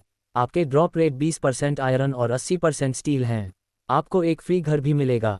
एडवेंचर करने वाले और किराए के सैनिक ऐसे लग रहे थे जैसे बेहोश हो जाएंगे। 80% स्टील का मतलब था एकदम लग्जरी। आम लोगों के लिए घर का क्या होगा? पीछे से एक आदमी चिल्लाया। क्लेयर ने जवाब दिया, अगर ऑफिशियल सिटीजन्स के पास पैसे हैं तो वे सीधे घर खरीद सकते हैं। वह दूसरा पेज पलट कर देखने लगी। आज हम बड़े कंस्ट्रक्शन प्रोजेक्ट शुरू कर रहे हैं। क्लेयर चिल्लाई, हमें बिल्डर, बढ़ई और मजदूर चाहिए। अगर तुम हथौड़ा चला सकते हो तो तुम्हें काम पर रखा जाएगा। तुम्हें हर दिन 10 ब्रॉन्ज कॉइन दिए जाएंगे। तुम्हें दिन में 3 बार मुफ्त खाना भी मिलेगा। गरीब इमिग्रेंट्स ने जोरदार खुशी मनाई। मर्द कंस्ट्रक्शन का काम संभालेंगे। क्लेयर ने नियम पढ़े। हम 50 औरतों को भी शेफ के तौर पर हायर कर रहे हैं। तुम्हारा काम लेबर फोर्स के लिए 3 टाइम का खाना बनाना है। तुम्हें हर दिन 10 ब्रॉन्ज कॉइन भी दिए जाएंगे। सिर्फ सबसे अच्छे कुक ही चुने जाएंगे। क्लेयर ने तीसरा पेज पलटा। डंजन को अपग्रेड कर दिया गया है। क्लेयर ने अनाउंस किया। ट्रेनिंग रूम अब पब्लिक के लिए खुले हैं। उन्होंने एड्रियन द्वारा डिज़ाइन किया गया लेआउट समझाया। लड़ाई के लिए ट्रेनिंग रूम हैं। क्लेयर ने उन्हें बताया, आप इनएक्सपीरियंस्ड रूम, नोविस रूम या 1 से 10 तक के ट्रेनिंग लेवल में जा सकते हैं। नाइट्स के पास हॉबगोब्लिन रूम का एक्सेस है। भाड़े के सैनिक मुस्कुराए। उन्हें अच्छी लड़ाई पसंद थी। अगर तुम कमरे में मरने वाले हो तो बस क्विट शब्द चिल्लाओ। क्लेयर ने कहा, डंजन तुम्हें तुरंत बाहर टेलीपोर्ट कर देगा। उसने आखिरी पेज पलटा। हम डंजन के लिए पार्टी के नियम भी बना रहे हैं। क्लेयर ने पढ़ा, गाचा व्हील के लिए अब आपको अपना बैज डालना होगा। अनऑफिशियल नागरिक सिर्फ सिल्वर बैज के साथ पार्टी बना सकते हैं। ब्रॉन्ज बैज सिर्फ सिल्वर बैज के साथ पार्टी बना सकते हैं। सिल्वर बैज गोल्ड बैज के साथ पार्टी बना सकते हैं। भीड़ ने तुरंत हिसाब लगाना शुरू कर दिया। एड्रियन ने ये लूपहोल जानबूझकर बनाया था। अगर 8 लोगों का ग्रुप एक सिल्वर बैज होल्डर के अंडर पार्टी करता तो उन सभी को 50% स्टील ड्रॉप रेट मिलता। वे प्रॉफिट शेयर कर सकते थे। 1 मिनट रुको, सामने खड़े एक स्मार्ट एडवेंचरर ने कहा। अगर हम पार्टी करें और लूट का माल बांट लें तो हम तहखाने से हर दिन लगभग 10 ब्रॉन्ज के सिक्के कमा सकते हैं। उसके दोस्तों ने सिर हिलाया। अगर हम कंस्ट्रक्शन का काम करते हैं तो हम और 10 ब्रॉन्ज बना लेंगे। उस आदमी ने जोर से हिसाब लगाया। लॉर्ड एड्रियन हमें दिन में 3 बार मुफ्त में खाना खिला रहे हैं। हमें खाना खरीदने की ज़रूरत नहीं है। उस आदमी ने बड़ी बड़ी आंखों से भीड़ को देखा। हम हर दिन 20 कांस्य सिक्के बचा सकते हैं। आदमी चिल्लाया। पूरी भीड़ में जोश भर गया। लोग चिल्लाए और खुशी से चिल्लाए। उन्होंने अपनी टोपियां हवा में उछालीं। भीड़ ने नारे लगाए, लॉर्ड एड्रियन की जय हो, बैरन की जय हो। एड्रियन अपनी हवेली की पिछली बालकनी में खड़ा था। उसने जोरदार चीयर्स को सुना। वह मुस्कुराया नहीं, वह बस अपने इलाके के घेरे को घूरता रहा। उसे और तेजी से आगे बढ़ने की ज़रूरत थी। वह वापस अंदर गया और डेमियन को पाया। एक नोटिस का ड्राफ्ट तैयार करो। एड्रियन ने बटलर को ऑर्डर दिया। मैं चाहता हूं कि आसपास के शहरों के हर एडवेंचरर गिल्ड में बड़े पैमाने पर भर्ती के फ्लायर लगाए जाएं। उन्हें बताओ कि ओरेसेफॉल कंस्ट्रक्शन वर्कर और सैनिकों को काम पर रख रहा है। सैनिकों, मेरे स्वामी, डेमियन ने पूछा। हाँ, एड्रियन ने सिर हिलाया। एक रेगुलर सैनिक के लिए हर महीने 10 चांदी के सिक्के ऑफर करो। हम आम लोगों, किसानों और खेत के लड़कों को लेंगे। मुझे कोई फर्क नहीं पड़ता, बस मुझे नंबर दे दो। डेमियन ने सिर झुकाया और मैसेंजर ढूंढने के लिए दौड़ पड़ा। महीने के 10 सिल्वर बहुत ज़्यादा पैसे थे। 1 सिल्वर से 5 लोगों के परिवार का महीने भर का खाना और किराया निकल सकता था। 10 सिल्वर देने से भर्ती करने वालों की भीड़ लग जाती। अगले दिन एड्रियन अपने स्टडी रूम में बैठा था। उसने कैसियस को कमरे में बुलाया। बर्बाद व्यापारी अब ज़्यादा स्वस्थ लग रहा था। उसने साफ कपड़े पहने थे और उसकी चोटें फीकी पड़ रही थीं। मेरे पास आपके लिए एक मिशन है, एड्रियन ने कहा। कैसियस ने सिर झुकाकर कहा, कुछ भी मेरे मालिक, मैं ऑफिशियली तुम्हें अपना लीड मर्चेंट बना रहा हूँ। एड्रियन ने फर्श पर रखे कई भारी बक्सों की ओर इशारा किया। वहाँ कई बैग हैं, हर बैग में 200 सोने के सिक्के हैं। कैसियस ने बैग को घूरते हुए मुश्किल से निगला। मैंने तुम्हारे लिए एक प्राइवेट एस्कॉर्ट हायर किया है, एड्रियन ने कहा। 4D rank knights, 12F rank knights, 18A rank knights. वे अपनी जान देकर भी तुम्हारी रक्षा करेंगे। मैं कहाँ जा रहा हूँ? कैसियस ने सिर हिलाते हुए पूछा। अध्याय 60, 5 रत्न हर जगह। एड्रियन ने उसे एक सीलबंद लेटर दिया। आसपास के हर इलाके में जाओ। मुझे खाना चाहिए। आटा, चावल, आलू और प्याज बहुत ज़्यादा मात्रा में खरीदो। जिंदा जानवर खरीदो, गाय, मुर्गियाँ, सुअर। एड्रियन आगे झुका। उन्हें 50% पहले ही दे दो, एड्रियन ने कहा। उन्हें बताओ कि बाकी 50% उन्हें तब मिलेगा जब उनके अपने सैनिक ओरेसफॉल तक सामान पहुंचाएंगे। ट्रांसपोर्ट का रिस्क उन्हें उठाना होगा। कैसियस ने धीरे से सिर हिलाया। और अगर वे अपनी सेना इस्तेमाल करने से मना कर दें, उन्हें एक ट्रेड ऑफर करो। एड्रियन मुस्कुराया। उन्हें बताओ कि हम उन्हें मार्केट प्राइस के 90% पर लोहे और स्टील के इनगॉट्स की रेगुलर सप्लाई करेंगे, लेकिन उन्हें लॉजिस्टिक्स संभालना होगा। कैसियस मुस्कुराया। यह एक शानदार एग्रेसिव ट्रेड स्ट्रैटेजी थी। मैं डील पक्की कर लूंगा, लॉर्ड एड्रियन। कैसियस ने सिर झुकाया। आपके पास इतना ज़्यादा खाना होगा कि आप समझ नहीं पाएंगे कि उसका क्या करें। कैसियस ने चिट्ठी पकड़ी और सोना इकट्ठा करने के लिए चला गया। एड्रियन ने अपनी खिड़की से बाहर देखा। शेड मीलों तक फैले हुए थे। ट्रेनिंग का मैदान लकड़ी की तलवारें लहराते सैनिकों से भरा हुआ था। आखिरकार उसका किला आकार ले रहा था। एड्रियन अपनी स्टडी में बैठा था और अपने सामने तैरती हुई ट्रांसलूसेंट नीली स्क्रीन को घूर रहा था और कह रहा था कि उसने उसकी दी हुई किताबों से सारा डेटा एब्जॉर्ब कर लिया है। उसने लकड़ी की डेस्क पर अपनी उंगली थपथपाई। उसने सिस्टम से मिली नई जानकारी को स्क्रॉल किया। ब्लैक मार्केट से खरीदे गए नाइट मैनुअल पूरी तरह से अधूरे थे। वे कचरे के टुकड़े थे, लेकिन सिस्टम को गायब पन्नों की परवाह नहीं थी। आखिर जानकारी तो जानकारी ही होती है। डंजन टूटे हुए डेटा को इकट्ठा करके भी उसका इस्तेमाल कर सकता था। सिस्टम, एड्रियन ने सोचा, हमने जो भी किताबें कॉपी की हैं उनमें से हर एक ले लो। नाइट ट्रेनिंग बुक्स, माना ब्रीदिंग मेथड्स और स्पेल बुक्स, इन सब का इस्तेमाल करो और मेरे लिए एक टॉप टियर नाइट मैनुअल बनाओ। सिस्टम स्क्रीन चमक उठी। असल में, रुको, एड्रियन ने सोचा, सिर्फ एक जेनरिक वाला मत बनाओ। वह अपनी कुर्सी पर पीछे की ओर झुक गया। उसने स्टैंडर्ड नाइट ट्रेनिंग में एक बहुत बड़ी कमी देखी। ज़्यादातर ऑलराउंडर मैनुअल में ऐसे नाइट बनाए जाते थे जो हर काम में माहिर होते थे लेकिन किसी में भी मास्टर नहीं होते थे। इस दुनिया के सबसे खतरनाक फाइटर स्पेशलिस्ट होते थे। स्पेशल मैनुअल बनाओ, एड्रियन ने हुक्म दिया। मुझे एक टॉप टियर मैनुअल चाहिए जो खास तौर पर ग्लेव टाइप के हथियार चलाने वाले घुड़सवारों के लिए डिज़ाइन किया गया हो। हथियार को एकदम सही तरीके से काटना और मारना चाहिए। सकारात्मक। अगला, एड्रियन ने सोचा, तलवार चलाने वाले नाइट के लिए एक टॉप टियर मैनुअल बनाओ, लेकिन ट्रेडिशनल सिंगल तलवार को छोड़ दो। दो तलवार चलाने और शील्ड और तलवार के कॉम्बिनेशन के लिए ऑप्टिमाइज्ड मैनुअल बनाओ। सिस्टम ने उसे क्रिएशन प्रोसेस को फ्यूल देने के लिए माना के लिए प्रॉम्प्ट किया और एड्रियन ने इसके बारे में सोचा भी नहीं क्योंकि उसने इसे अपने डंजन के माना रिजर्व को खत्म होने दिया। सारा डेटा इकट्ठा करना, खास टॉप टियर मैनुअल बनाना, पूरा होने में लगने वाला अनुमानित समय 48 घंटे।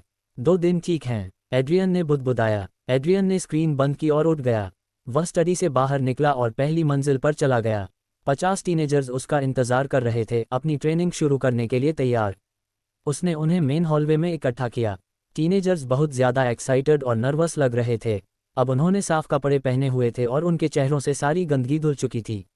मेरे पीछे आओ, एड्रियन ने कहा। वह बड़े ग्रुप को बाहर ले गया और वे सीधे तहखाने के एंट्रेंस तक चले गए। रास्ते में एड्रियन ने डंजन लिंक का इस्तेमाल किया और एक सॉफ्टवेयर अपडेट किया। उसने अपने डंजन को कुछ खास निर्देश भी दिए क्योंकि उसके पास इस पर आधारित बड़े प्लान थे। हालांकि इससे थोड़ी परेशानी भी हुई, लेकिन एड्रियन को इससे कोई फर्क नहीं पड़ा। वहां पहुंचने के बाद बच्चों ने पेड़ को देखा जो ऐसा लग रहा था जैसे उसके नीचे एक कुदरती छेद हो, लेकिन वे सभी बता सकते थे कि यह असल में एक तहखाने का दरवाज़ा था। एड्रियन उन सबको अंदर ले गया और उनके पीछे चला गया। उसने उन्हें गचा व्हील तक गाइड किया और उससे जुड़े कांच के गोले की ओर इशारा किया। सुनो, एड्रियन ने बच्चों से कहा, मुझे तुम सबको लाइन में लगने की ज़रूरत है। अपना हाथ कांच के गोले पर रखो और बाकी सब अपने आप हो जाएगा। बच्चों ने घबराकर सिर हिलाया और एक लाइन बना ली। पहला बच्चा आगे बढ़ा और उसने गोले पर हाथ रखा लेकिन कुछ नहीं हुआ। एड्रियन ने सबको ऐसा करने दिया और जब पूरी पार्टी ने ऐसा कर लिया तभी नीचे एक स्लॉट से कई छोटी लोहे की सिल्लियां बाहर निकलीं। एड्रियन को आयरन की कोई परवाह नहीं थी। वह इसके बजाय अपने सामने रखी सिस्टम स्क्रीन को घूर रहा था। नए सॉफ्टवेयर अपडेट ने उसके डंजन को हर व्यक्ति से ठीक 1 पॉइंट माना को एक माना क्रिस्टल के अंदर स्टोर करने की सुविधा दी। इस क्रिस्टल में नॉर्मल वाले की तरह रैंक लिमिट नहीं थी और जैसे जैसे इसमें ज़्यादा माना स्टोर होता गया यह अपनी रैंकिंग बढ़ाता रहा। जब बच्चों ने अपना माना ऑर्ब में डाला तो डंगॉन ने उसका इस्तेमाल करके उनका पूरा बायोलॉजिकल सिग्नेचर पढ़ा। इसने उनका नाम, माना कैपेसिटी, स्किल्स, ब्लेसिंग्स, कज और बाकी सब कुछ इकट्ठा कर लिया। इस दुनिया का पावर सिस्टम बहुत सख्त था। लगभग हर किसी को जन्म के समय किसी देवता या दानव से आशीर्वाद मिला होता था, लेकिन दूसरा पक्ष लगभग हमेशा इस आशीर्वाद का मुकाबला करने की कोशिश करता था।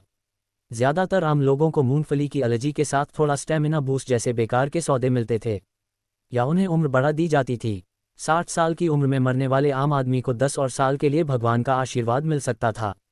राक्षस तुरंत इसका जवाब एक श्राप से देते थे जिससे 10 साल या शायद उससे भी ज़्यादा कम हो जाते थे। उम्र बढ़ाने वाले आशीर्वाद असल में स्कैम थे। 50 में से 38 बच्चों के पास स्टैंडर्ड लाइफ स्पैन ट्रेड्स थे, जिसका मतलब था कि वे बस आम लोग थे। 7 और बच्चों में स्टेमिना में मामूली कमी और अजीब कमजोरियां थीं। एक बच्चा तैर नहीं सकता था, जबकि दूसरा बच्चा मसालेदार खाना नहीं खा सकता था। लेकिन 5 बच्चे अलग थे। एड्रियन चमकते हुए टेक्स्ट को घूर रहा था। इनमें से 5 बच्चों के पास बहुत बड़े आशीर्वाद और परेशान करने वाले श्राप थे। और सबसे ज़रूरी बात, उन सभी 5 के पास माना वेन्स थीं। उनमें से 2 के पास ए रैंक और बी रैंक की माना वेन्स थीं, जबकि बाकी 3 के पास डी रैंक की वेन्स थीं। एड्रियन हैरानी से उनकी स्टेटस स्क्रीन देख रहा था।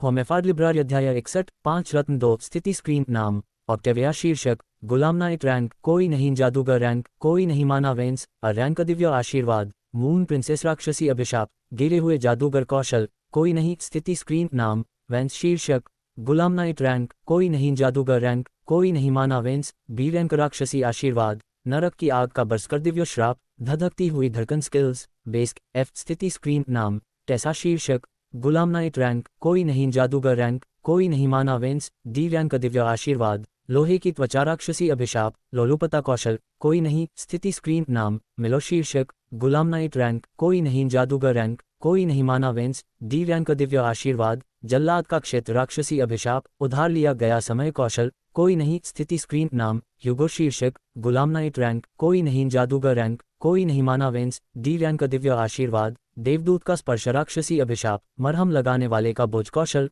कोई नहीं। इसके बाद एड्रियन ने स्किल्स ब्लेसिंग्स और कस चेक किए। मून प्रिंसेस रात के समय सभी एट्रीब्यूट्स को बूस्ट मिलता है।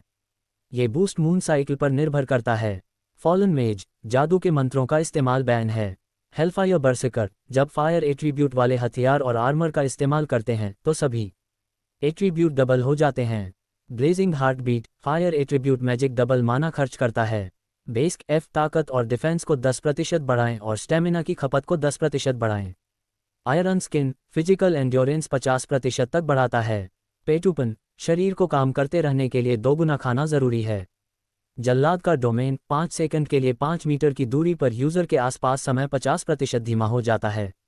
उधार लिया गया समय हर बार जब आशीर्वाद का इस्तेमाल किया जाता है तो 2 हफ्ते की उम्र खत्म हो जाती है। एंजल टच यूजर द्वारा की गई सभी हीलिंग का असर 2 गुना होगा। शेयर्ड बटन यूजर ठीक हुए टारगेट का सारा दर्द महसूस करता है और टारगेट एक बार फिर दर्द महसूस करता है।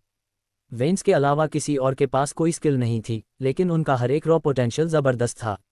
जब तक वे अच्छी ट्रेनिंग करते पूरे कॉन्टिनेंट में उनका कोई मुकाबला नहीं था। एड्रियन ने सिस्टम स्क्रीन बंद की और बच्चों की तरफ देखा। लोहे और स्टील को कोने में ले जाओ, उसने कहा, और फिर फर्श पर बैठ जाओ। बच्चों ने सिल्लियों को एक के ऊपर एक रखा और ठंडे पत्थर पर बैठ गए और फिर उसकी तरफ देखने लगे। मैंने तुम्हें एक गुलाम व्यापारी से खरीदा है, एड्रियन ने कहा, लेकिन मैंने तुमसे कहा था कि मुझे गुलाम नहीं चाहिए, इसलिए तुम्हें अभी एक चॉइस करनी है। कमरा पूरी तरह शांत हो गया। ऑप्शन 1, एड्रियन ने उंगली उठाई, तुम जा सकते हो। मेरा बटलर डेमियन तुम्हें चर्च के अनाथालय ले जाएगा। वे तुम्हें खाना खिलाएंगे और शहर में तुम्हारे लिए बेसिक काम ढूंढेंगे। जब तक तुम मेरे इलाके में रहोगे तुम रेगुलर जिंदगी जी पाओगे। कुछ बच्चे एक दूसरे को देखने लगे।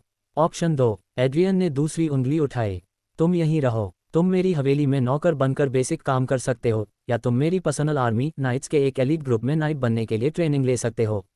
अगर तुम आर्मी चुनते हो तो मैं तुम्हें दुनिया की सबसे अच्छी टॉप टियर नाइट मैनुअल दूंगा और तुम्हारी ट्रेनिंग का पूरा खर्च उठाऊंगा। एड्रियन रुका और उसने ए रैंक वाली लड़की की तरफ देखा। लेकिन अगर तुम रुको, एड्रियन ने कहा, तुम मेरी सेवा करो और मेरे नियमों का पालन करो। 2 बच्चों ने धीरे से अपने हाथ ऊपर उठाए, वे बहुत डरे हुए लग रहे थे। हम चर्च जाना चाहते हैं, एक लड़के ने फुसफुसाते हुए कहा। हो गया, एड्रियन ने सिर हिलाया। जब हम हवेली वापस पहुंचेंगे तो डैमियन तुम्हें वहां ले जाएगा। उसने बाकी बचे 48 बच्चों को देखा। सामने एक लंबा लड़का खड़ा था। वह कोई रईस नहीं था, लेकिन साफ था कि वह या तो पकड़े जाने से पहले किसी अमीर व्यापारी परिवार से था या फिर नाइट्स के वंश से था। लड़का एक घुटने पर बैठ गया और अपना सिर एकदम झुका लिया। मैं मरते दम तक आपकी सेवा करूंगा, मेरे मालिक, लड़के ने ऊंची आवाज में कहा। बाकी बच्चे भी उठ खड़े हुए। वे सब घुटनों के बल बैठ गए और सिर झुका लिया। मैं मरते दम तक आपकी सेवा करूंगा, मेरे मालिक, ग्रुप ने कहा। एड्रियन को अजीब सी दया आई। टीनेजर से आर्मी में लड़ने के लिए जान देने की कसम खाना गलत था, लेकिन उसे इस दुनिया की बेरहम सच्चाई याद थी। नाइट फैमिली या अमीर घरों में 5 साल के बच्चों को रोजाना तलवार चलाना सीखने के लिए पीटा जाता था। अच्छा, एड्रियन ने सिर हिलाया। हवेली में वापस जाओ, अपने बेडरूम चुन लो और कमरे शेयर कर लो। मैं कुछ लोगों से तुम्हारे लिए बंक बेड बनवा लूंगा, इसलिए जब तक तुम्हारी ट्रेनिंग मैनुअल तैयार न हो जाए आराम करो। बच्चों ने उसे धन्यवाद दिया और सिल्लियां लेकर तहखाने से बाहर उसके पीछे चले गए। हवेली में वापस आकर एड्रियन ने दोनों बच्चों को विदा किया और फिर अपनी स्टडी में वापस चला गया। उन्हें उन 5 बच्चों में से हर एक के लिए कस्टम मैनुअल और बाकी बच्चों के लिए एक और मैनुअल बनाना था। एड्रियन के ऑर्डर पर लोगों ने लकड़ी के बीम और 3 सेंटीमीटर मोटी लकड़ी की चादरों का इस्तेमाल करके शेड बनाना शुरू कर दिया, जो एड्रियन ने हथौड़ों और कीलों के साथ दिए थे। खिड़कियों की बात करें तो लकड़ी की शीट पहले से लगी हुई थी जिनमें चौकोर छेद थे। सर्दी अभी कुछ महीने दूर थी, इसलिए एड्रियन को इस बात की चिंता नहीं थी कि वकस को ठंड से दिक्कत होगी। अभी उन्हें अंदर वेंटिलेशन की ज़रूरत थी और छेदों ने वह काम कर दिया। आदमी पूरब के शेड में सोते हैं, एड्रियन ने कहा जब लोग उठे और काम के लिए तैयार हुए। औरतें पश्चिम के शेड में सोती हैं। मुझे पता है कि आप अपने परिवारों के साथ रहना चाहते हैं। जब तक पक्के घर नहीं बन जाते तब तक इसे बर्दाश्त करें। लोगों ने कोई शिकायत नहीं की। आखिरकार उनके पास सोने के लिए सूखी जगह और दिन में 3 बार गर्म खाना था। जिस झुग्गी झोपड़ी से वे आए थे उसकी तुलना में ये स्वर्ग जैसा था। उस दोपहर बाद एक घुड़सवार हवेली के पास आया। उसके हाथ में उड़ते बाज के निशान वाला एक लेटर था और उसने उसे गार्ड को दे दिया। एड्रियन ने अपने स्टडी रूम में लेटर खोला और सिर्फ ऊपर उड़ते हुए बाज के निशान से ही पता चल गया कि यह विस्काउंट अलेक्जेंडर का लेटर है। चिट्ठी साफ थी। विस्काउंट भाड़े के सैनिकों के हमले से बहुत गुस्से में था और उसने कहा कि एड्रियन लापरवाह है। उसने कहा कि वह अब एड्रियन पर अपने सैनिकों के लिए भरोसा नहीं कर सकता और वह अपने बचे हुए 150 सैनिकों को तुरंत वापस बुला रहा है। एड्रियन ने पत्र अपनी मेज पर फेंक दिया। ठीक है, एड्रियन ने सोचा, उन्हें वापस ले जाओ। उन्होंने बहस नहीं की। उन्होंने चर्मपत्र का एक नया टुकड़ा लिया और बैरन काल्डविन को एक पत्र लिखा। उन्होंने 200 सैनिकों की मांग की ताकि वह अपनी सीमाओं को सुरक्षित कर सकें। 2 दिन बाद जवाब आया। सील बैरन के सबसे बड़े बेटे सेबेस्टियन काल्डविन की थी। चैप्टर 62, सभी के लिए टॉप टियर मैनुअल। सेबेस्टियन ने 500 सैनिकों की पेशकश की, लेकिन उन्होंने उनकी सेवाओं के लिए पैसे की मांग की। दूसरे शब्दों में, ये किराया था। एड्रियन के लिए ये कीमत ज़्यादा नहीं थी, लेकिन किसी दूसरे बैरन के लिए यह बात मानना मुश्किल होता। वह हर सैनिक के लिए 10 ब्रॉन्ज मांग रहा था, जिसका मतलब था कि एड्रियन को 500 सैनिकों को रखने के लिए हर दिन 50 सिल्वर देने होंगे। एड्रियन ने तुरंत जवाब लिखा, ऑफर मान लिया और 60 सोने के सिक्के एक छोटे कपड़े के बैग में पैक करके मैसेंजर को दे दिए। 3 दिन बाद काल्डविन सेना ओरेस्फॉल में घुस गई। कुल 500 आदमी थे और यह उनकी सीमाओं और उनके इलाके के अंदरूनी हिस्से को ज़्यादातर सुरक्षित रखने के लिए काफ़ी था। उसने 300 आदमियों को 2 ग्रुप में बांट दिया। तुम में से 200 लोग बॉर्डर पर पेट्रोलिंग करेंगे और रात और दिन की शिफ्ट के लिए 100-100 के ग्रुप में बन जाएंगे। एड्रियन ने काल्डविन कैप्टन को ऑर्डर दिया, कोई भी बिना टैक्स दिए लोहे की स्मगलिंग नहीं करता। बाकी 300 लोग भी दिन और रात की शिफ्ट में बन जाएंगे, लेकिन वे अंदर बैरन को सुरक्षित रखने के इंचार्ज होंगे। तुम इस ग्रुप के साथ रहोगे और तुम्हारा काम शांति बनाए रखना और लोगों को सुरक्षित रखना है। जो भी जंगली जानवर अंदर आएं, उन्हें मार डालो। काल्डविन सैनिकों ने सलामी दी और अपनी पोस्ट की ओर चल पड़े। एड्रियन ने बक को कंस्ट्रक्शन हायरिंग का इंचार्ज बनाया, जबकि डैमियन ने मिलिट्री रिक्रूट्स को संभाला। प्रोसेस आसान था। बक जिसे भी नौकरी चाहिए होती उसे नौकरी दे देता था, जबकि डैमियन लोगों को अगली सुबह तक इंतजार कराता था, जब तक एड्रियन उन्हें देखने नहीं आ जाता था। आखिरकार सैनिक और कंस्ट्रक्शन वर्कर अलग अलग थे और एड्रियन सैनिकों को सीधे काम पर रखना चाहता था। इसके साथ ही ओरेस्फॉल का पूरा इलाका एक लगातार रोजाना के साइकिल में आ गया। जब आबादी तेजी से बढ़ने लगी तो सैनिकों और मजदूरों का अपना रूटीन बन गया। नए रंगरूट बस उनके साथ जुड़ गए और उनके पीछे पीछे चलने लगे। सैनिक सुबह 4 बजे उठे, तहखाने की ओर गए, एड्रियन को सारे सिल्लियां बेची और अपनी नाइट ट्रेनिंग शुरू की, जो दोपहर बाद तक चलती थी। फिर वे रुककर सो जाते थे। वर्कर्स की बात करें तो वे 7 बजे उठते थे और इस समय तक सैनिक डंजन से काम पूरा कर चुके होते थे, इसलिए वर्कर्स अंदर चले जाते थे। वे वही प्रोसेस दोहराते थे और ट्रेनिंग के बजाय वे जाकर बनाते थे। सूरज ढलने के बाद वे काम करना बंद कर देते थे और नाइट्स के उलट वे सोने से पहले फिर से डंजन में चले जाते थे। लगभग 1 हफ्ते बाद एड्रियन ने सभी बच्चों को इकट्ठा किया और उन्हें 2 ग्रुप में बांट दिया। पहला ग्रुप उन 5 लोगों का था जिनके पास माना वेंस थीं और दूसरा ग्रुप उन लोगों का था जिनके पास नहीं थीं। उन्होंने उन सबको देखा और कहा, सबसे पहले आप में से कितने लोग माना वेंस और मेजेस के बारे में जानते हैं? ऑक्टेविया ने अपना हाथ उठाया और एड्रियन ने उसकी ओर सिर हिलाया। मैज जादू का इस्तेमाल कर सकते हैं, लेकिन मुझे नहीं पता कि माना वेंस क्या होती हैं। हाँ, मेज मैजिक का इस्तेमाल कर सकते हैं और माना वेंस लोगों के शरीर के अंदर के जादुई रास्ते हैं जो उन्हें मेज बनने में मदद करते हैं। माना वेंस के बिना कोई मैजिक का इस्तेमाल नहीं कर सकता और हर कोई इनके साथ पैदा नहीं होता। ये बहुत रेयर है, उसने कहा और 5 लोगों के ग्रुप की तरफ इशारा किया। तुम लोग, उसने कहा, क्या तुम्हारे पास माना नसें हैं? फिर उसने दूसरे ग्रुप की तरफ देखा और तुम लोगों के पास वे नहीं हैं। बेशक, निराश मत हो क्योंकि तुम सब वैसे भी नाइट बन सकते हो। हर किसी का अपना रोल होता है और कोई भी दूसरे से ज़्यादा ज़रूरी नहीं है। फिर उसने किताबों के एक टावर की ओर इशारा किया। तुम में से हर कोई एक किताब लेकर क्लेयर के पास जाए। उसे बताए कि तुम वहां स्पेशल नाइट ट्रेनिंग के लिए आए हो। उसने देखा कि वे अपनी किताबें लेकर चले गए, फिर उसने बाकी 5 पर ध्यान दिया। तुम लोग थोड़े स्पेशल हो, अलग अलग आशीर्वाद और श्राप के साथ, इसलिए मेरे पास तुम लोगों के लिए एक स्पेशल किताब है। इसके अलावा यह कोई रैंडम नाइट ट्रेनिंग का तरीका नहीं है। तुम सब नाइट्स होगे जो अपनी माना वेंस में माना का इस्तेमाल कर सकते हो, जिसका मतलब है कि एफ रैंक नाइट होने के बावजूद अगर तुम्हारे माना हॉट में फर्स्ट मैजिक शकल है तो तुम दूसरे एफ रैंक नाइट से कई गुना ज़्यादा ताकतवर हो सकते हो। तुम शायद डी या ए रैंक नाइट्स को भी हरा पाओगे। यही वो पावर है जो मैं तुम्हें दे सकता हूँ, और बदले में मैं बस तुम्हारी लॉयल्टी मांगता हूँ। वे पांचों घुटनों के बल बैठ गए और अपनी मुट्ठियां छाती पर रख लीं। यह एक क्लासिक नाइटली सैल्यूट था। ये देखकर एड्रियन ने सांस छोड़ी और आगे कहा, मैं तुम्हें ये भी बता दूं कि तुम्हारी ट्रेनिंग रेगुलर नाइट से कई गुना ज़्यादा मुश्किल होगी। ऐसा इसलिए है क्योंकि तुम्हें अपनी माना वेंस से निकलने वाले माना को झेलने के लिए अपने शरीर को टेम्पर करना होगा। क्योंकि मैं भी एक मेज हूँ, इसलिए मैं तुम्हारी ट्रेनिंग में तुम्हारे साथ रहूँगा। फिर उन्होंने उन्हें 5 खास किताबें बांटीं। ऑक्टेविया के आशीर्वाद से रात में उसके स्टेट्स बढ़ गए और उसके श्राप ने उसे जादू इस्तेमाल करने की इजाज़त नहीं दी, जो एड्रियन के पैसिफिस्ट शैकल्स जैसा था, जो उसे युद्ध के लिए बने हथियारों का इस्तेमाल करने की इजाज़त नहीं देता था। उसकी नाइट्स मैनुअल दूसरों के मुकाबले ज़्यादा जैक ऑफ ऑल ट्रेड्स वाली थी। इसमें किसी एक हथियार या टेक्निक पर फोकस नहीं था, बल्कि सिर्फ उसकी ताकत, जिंदादिली, फुर्ती और स्टेमिना बढ़ाने पर फोकस था। अगली थी टेसा। उसकी लोहे की स्किन ने उसके डिफेंस को बढ़ाया और एक श्राप ने जो असल में उसकी लड़ाई पर असर नहीं डाला। एड्रियन ने उसे वही नाइट्स मैनुअल दिया जो ऑक्टेविया को मिला था। इसका कारण आसान था, उनके आशीर्वाद और श्राप मुश्किल नहीं थे और न ही उन्हें असरदार बनाने के लिए उसे कोई खास लूपहोल ढूंढने की ज़रूरत थी। इसके बाद माइलो आया और उसके साथ भी ऐसा ही हुआ। एक आशीर्वाद था जिससे समय 5 सेकंड के लिए धीमा हो जाता था और एक श्राप था जिससे जब भी वह आशीर्वाद इस्तेमाल करता था तो उसकी उम्र कम हो जाती थी। इसे बाईपास करने का कोई तरीका नहीं था। उसे भी वही मैनुअल मिला। ह्यूगो और वैंस को अनोखे तरीकों की ज़रूरत थी। अध्याय 63। सेलेस्टे का भाई ह्यूगो का आशीर्वाद और श्राप दोनों हीलिंग से जुड़े थे। एक ने उसकी हीलिंग का असर दोगुना कर दिया, जबकि दूसरे ने उसे और हीलिंग के टारगेट दोनों को दर्द महसूस कराया।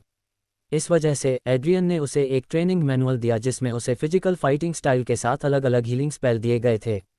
इससे उसे खुद को ठीक करने में मदद मिलेगी, लेकिन उसे वही दर्द कई बार महसूस होगा। फिर भी यह मरने से बेहतर था। वह दूसरों के लिए भी सहारा बनेगा। जहां तक वेंस की बात है, उसके आशीर्वाद से उसे जब भी आग वाले हथियार और कवच का इस्तेमाल करने की इजाज़त मिली तो उसके गुण दोगुने हो गए, लेकिन उसके श्राप ने आग के जादू करने के लिए ज़रूरी माना को दोगुना करके इसका थोड़ा मुकाबला किया। इस श्राप को पूरी तरह से खत्म करने का एकमात्र तरीका था फ्लेम मैजिक का इस्तेमाल बिल्कुल न करना। इसके बजाय एड्रियन उसके लिए ऐसी चीज़ें बना सकता था जिनमें पहले से ही आग का गुण हो। उसके नाइट मैनुअल में भी आग पर फोकस था, लेकिन यह आग नहीं थी जो लोगों को जलाकर राख कर दे।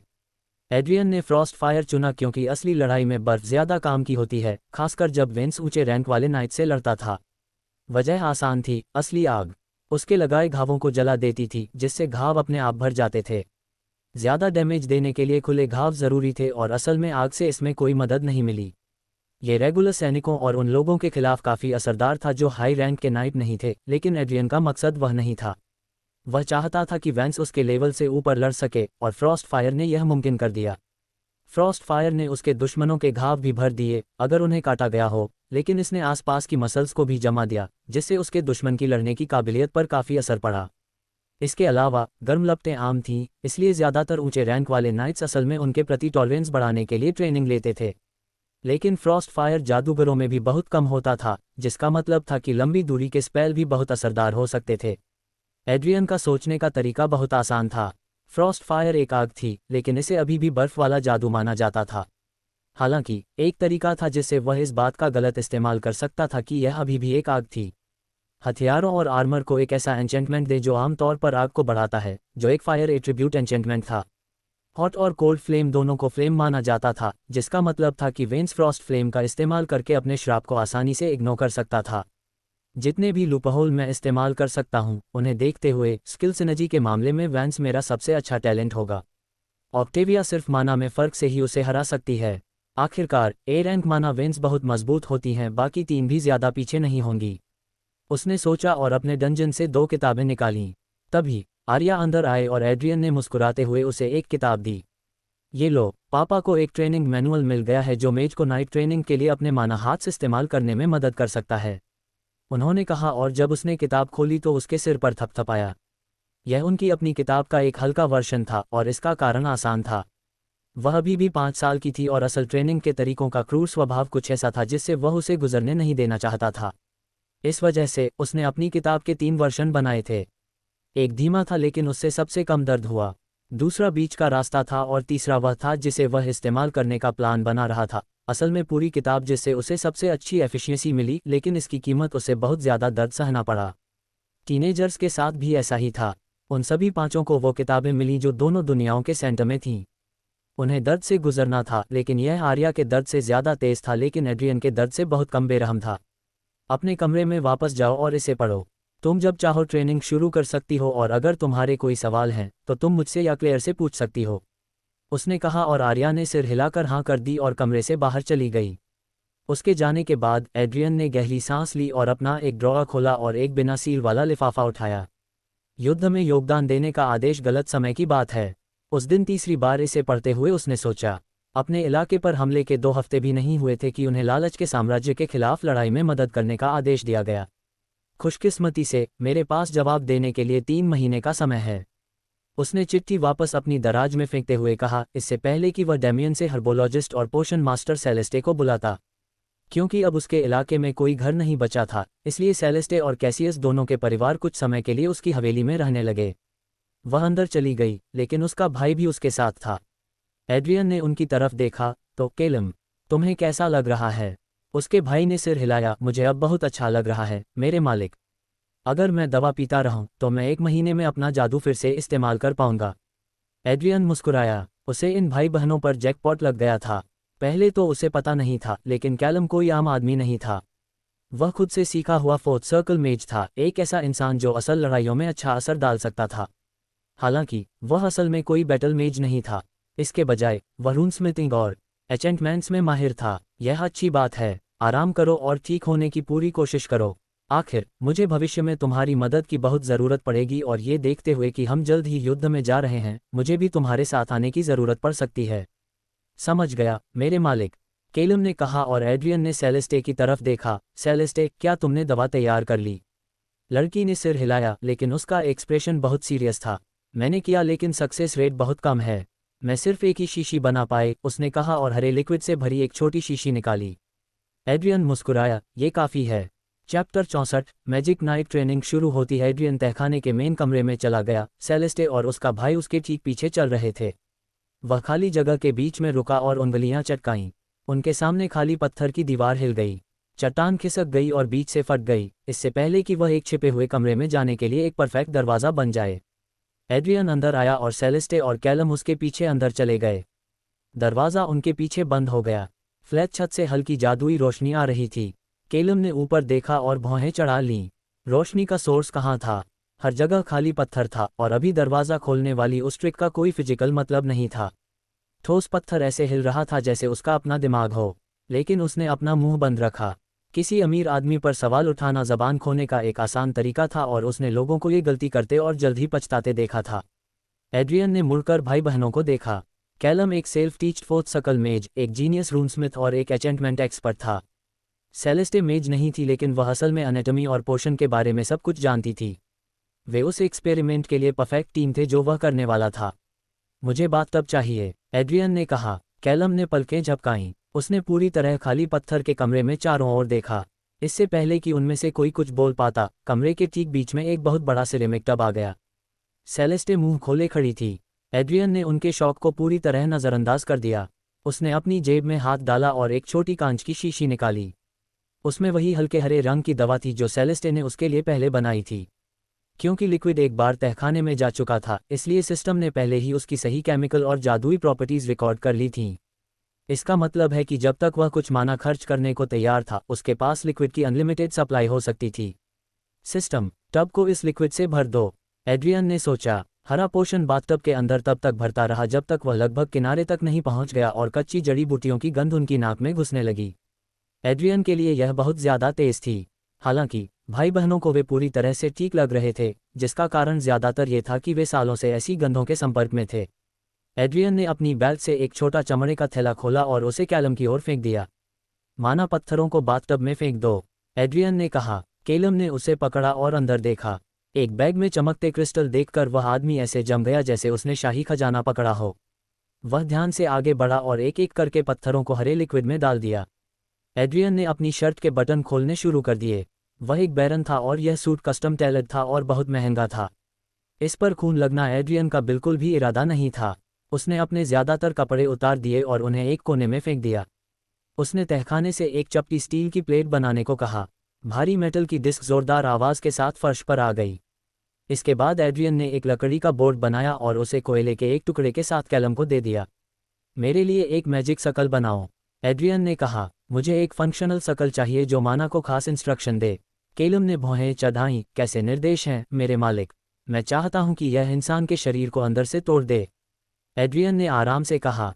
सेलेस्टे खांस रही थी, उसका दम अपनी हिलार में घुट रहा था, जबकि कैलम उसे ऐसे देख रहा था जैसे वह किसी असली साइकोपैथ से मिला हो। मुझे घूरना बंद करो, एड्रियन ने आह भरी। मैं यहाँ मरने की कोशिश नहीं कर रहा हूँ, बस मेरी हड्डियों को थोड़ा सा तोड़ दो। तुम्हें पता है माइक्रोफ्रैक्चर मसल्स के फाइबर्स को फाड़ देते हैं, नसों, आर्टरीज और इन सब पर बहुत ज़्यादा दबाव डालते हैं। लेकिन इसे एकदम बैलेंस्ड रखो। हड्डियाँ और मसल्स काफ़ी डैमेज झेल सकती हैं, लेकिन ऑर्गन्स नहीं। अंदर के ऑर्गन्स पर कम से कम स्ट्रेन रखो। मुझे रेगुलर और कंट्रोल्ड अंदर का डैमेज चाहिए। कैलम वहाँ कोयला पकड़े खड़ा था। उसने लकड़ी के बोर्ड को देखा और फिर आह भरने से पहले एड्रियन की ओर देखा। कौन अपने शरीर को इस तरह नष्ट करना चाहेगा? कैलम ने धीरे से पूछा। मैं, एड्रियन ने कहा। बस इसे बनाओ। कैलम ने सिर हिलाया लेकिन वह काम पर लग गया। वह फर्श पर बैठ गया और अपने पास मौजूद कोयले के टुकड़े से लकड़ी पर ड्राइंग बनाने लगा। उसने गोले, एक दूसरे को काटती हुई लाइनें और खास जादुई रून बनाए। यह असल में रॉ माना के लिए प्रोग्रामिंग इंस्ट्रक्शन का एक मुश्किल सेट था। उन्होंने मेन शकल के बाहरी किनारे से एक लाइन बनाई। उन्होंने उस लाइन के आखिर में एक छोटा शकल बनाया। एक माना क्रिस्टल वहीं रख दो। कैलम ने छोटे से गोले की तरफ इशारा किया। वह पूरे फॉर्मेशन को पावर देगा। एड्रियन ने ड्राइंग को देखा। लाइनें थोड़ी टेढ़ी थीं, गोले पूरी तरह गोल नहीं थे। चारकोल कुछ जगहों पर धुंधला हो गया था। यह एक रफ ड्राफ्ट था। ये काम करता है, एड्रियन ने कहा। उसने अपने दिमाग को कालकोठरी से जोड़ा। उसने लकड़ी के बोर्ड को टेम्पलेट की तरह इस्तेमाल किया। उसने सिस्टम को आदेश दिया कि वह ठीक वैसी ही बनावट फर्श पर स्टील प्लेट में बनाए, लेकिन उसने सिस्टम से उसे बिना किसी गलती के बनाने के लिए भी कहा। मजबूत स्टील प्लेट में जादुई तरीके से गहरे खांचे बन गए थे। गोले मैथ के हिसाब से एकदम सही थे और सीधी लाइनें 1 मिलीमीटर भी नहीं हटती थीं। जादुई गोला जितना ज़्यादा सही होता उतना ही असरदार होता। ये स्टील प्लेट अब रूनिक आर्ट का एक मास्टरपीस बन गई थी। एड्रियन ने अपने स्टोरेज से एक माना क्रिस्टल लिया और स्टील प्लेट के ठीक बीच में बैठ गया। उसने क्रिस्टल को लंबी लाइन के आखिर में बने छोटे गोले पर रख दिया। पूरी स्टील प्लेट जल उठी और खांचे हल्की नीली रोशनी से चमक उठे, जबकि एड्रियन ने अपनी आंखें बंद कर लीं और अपनी मेज नाइट ब्रीदिंग टेक्निक शुरू कर दी। 3 बार तेजी से सांस अंदर लें, 7 बार तेजी से सांस बाहर छोड़ें। उसने माना को अपने शरीर में खींचा और उसे लगा कि वह उसके माना हॉट में जा रहा है। आमतौर पर एक जादूगर इसे वहीं स्टोर कर लेता है या जादू करने के लिए अपनी अलग अलग माना नसों में डालता है। लेकिन इस नई हाइब्रिड तकनीक ने नियमों को थोड़ा बदल दिया। अध्याय 65, बिना कष्ट के लाभ नहीं। जैसे ही माना उसकी नसों में फैला, उसका एक हिस्सा लीक होकर सीधे उसके दिल में चला गया। उसके असली दिल ने पंप किया और उस माना वाले खून को सीधे उसकी आर्टरीज में धकेल दिया। वह पहले से ही बदलाव महसूस कर सकता था। वह एक जादूगर था। उसके पास माना दिल था और वह आसानी से माना को महसूस कर सकता था। आमनाइट सालों तक सिर्फ अपने अंदर की एनर्जी को महसूस करने की कोशिश करते थे, जबकि एड्रियन शुरू से ही ठीक पता लगा सकता था कि उसके शरीर में माना कहाँ बह रहा है। उसके लिए एक हाई रैंकिंग नाइट बनना कोई नामुमकिन गोल नहीं था। ऐसा बनने के लिए उसे कुछ चीज़ों की ज़रूरत थी। एक तो माना को महसूस करना और उसे कुछ हद तक कंट्रोल करना, और दूसरा ऐसा शरीर होना जो उसके शरीर के अंदर घूमने वाले माना के प्रेशर को झेल सके। बस एक ही दिक्कत थी, उसका शरीर, जो बहुत कमज़ोर था। लड़ाई में इस पावर का इस्तेमाल करने से पहले उसे अपने फिजिकल स्टैट्स को नाइट के लेवल तक ले जाना था। अगर वह अभी की हालत में नाइट की स्किल इस्तेमाल करने की कोशिश करता तो उसकी अपनी मसल्स उस ज़बरदस्त ताकत से फट जाती। उन्होंने उन बेवकूफ़ हीरो में से एक बनने से मना कर दिया जो ज़िंदगी और मौत की लड़ाई के बीच सिर्फ जीतने के लिए अपने हाथ तोड़ लेते हैं। वह एक सुरक्षित, कंट्रोल्ड माहौल में अपना शरीर तोड़ना चाहते थे और पूरी तरह से फिट होकर लड़ाई के मैदान में उतरना चाहते थे। 2 मिनट बीत गए। स्टील प्लेट पर बने मैजिक शकल ने अपना काम किया और उसके शरीर में माना भेजा, जिससे धीरे धीरे उसे कई जगहों पर नुकसान होने लगा। एड्रियन को खिंचाव महसूस हुआ। उसके हाथों और पैरों में हल्का दर्द होने लगा। फिर यह उसकी छाती तक पहुंच गया। उसके बाद उसे लगा जैसे उसकी हड्डियां सच में वाइब्रेट कर रही हैं।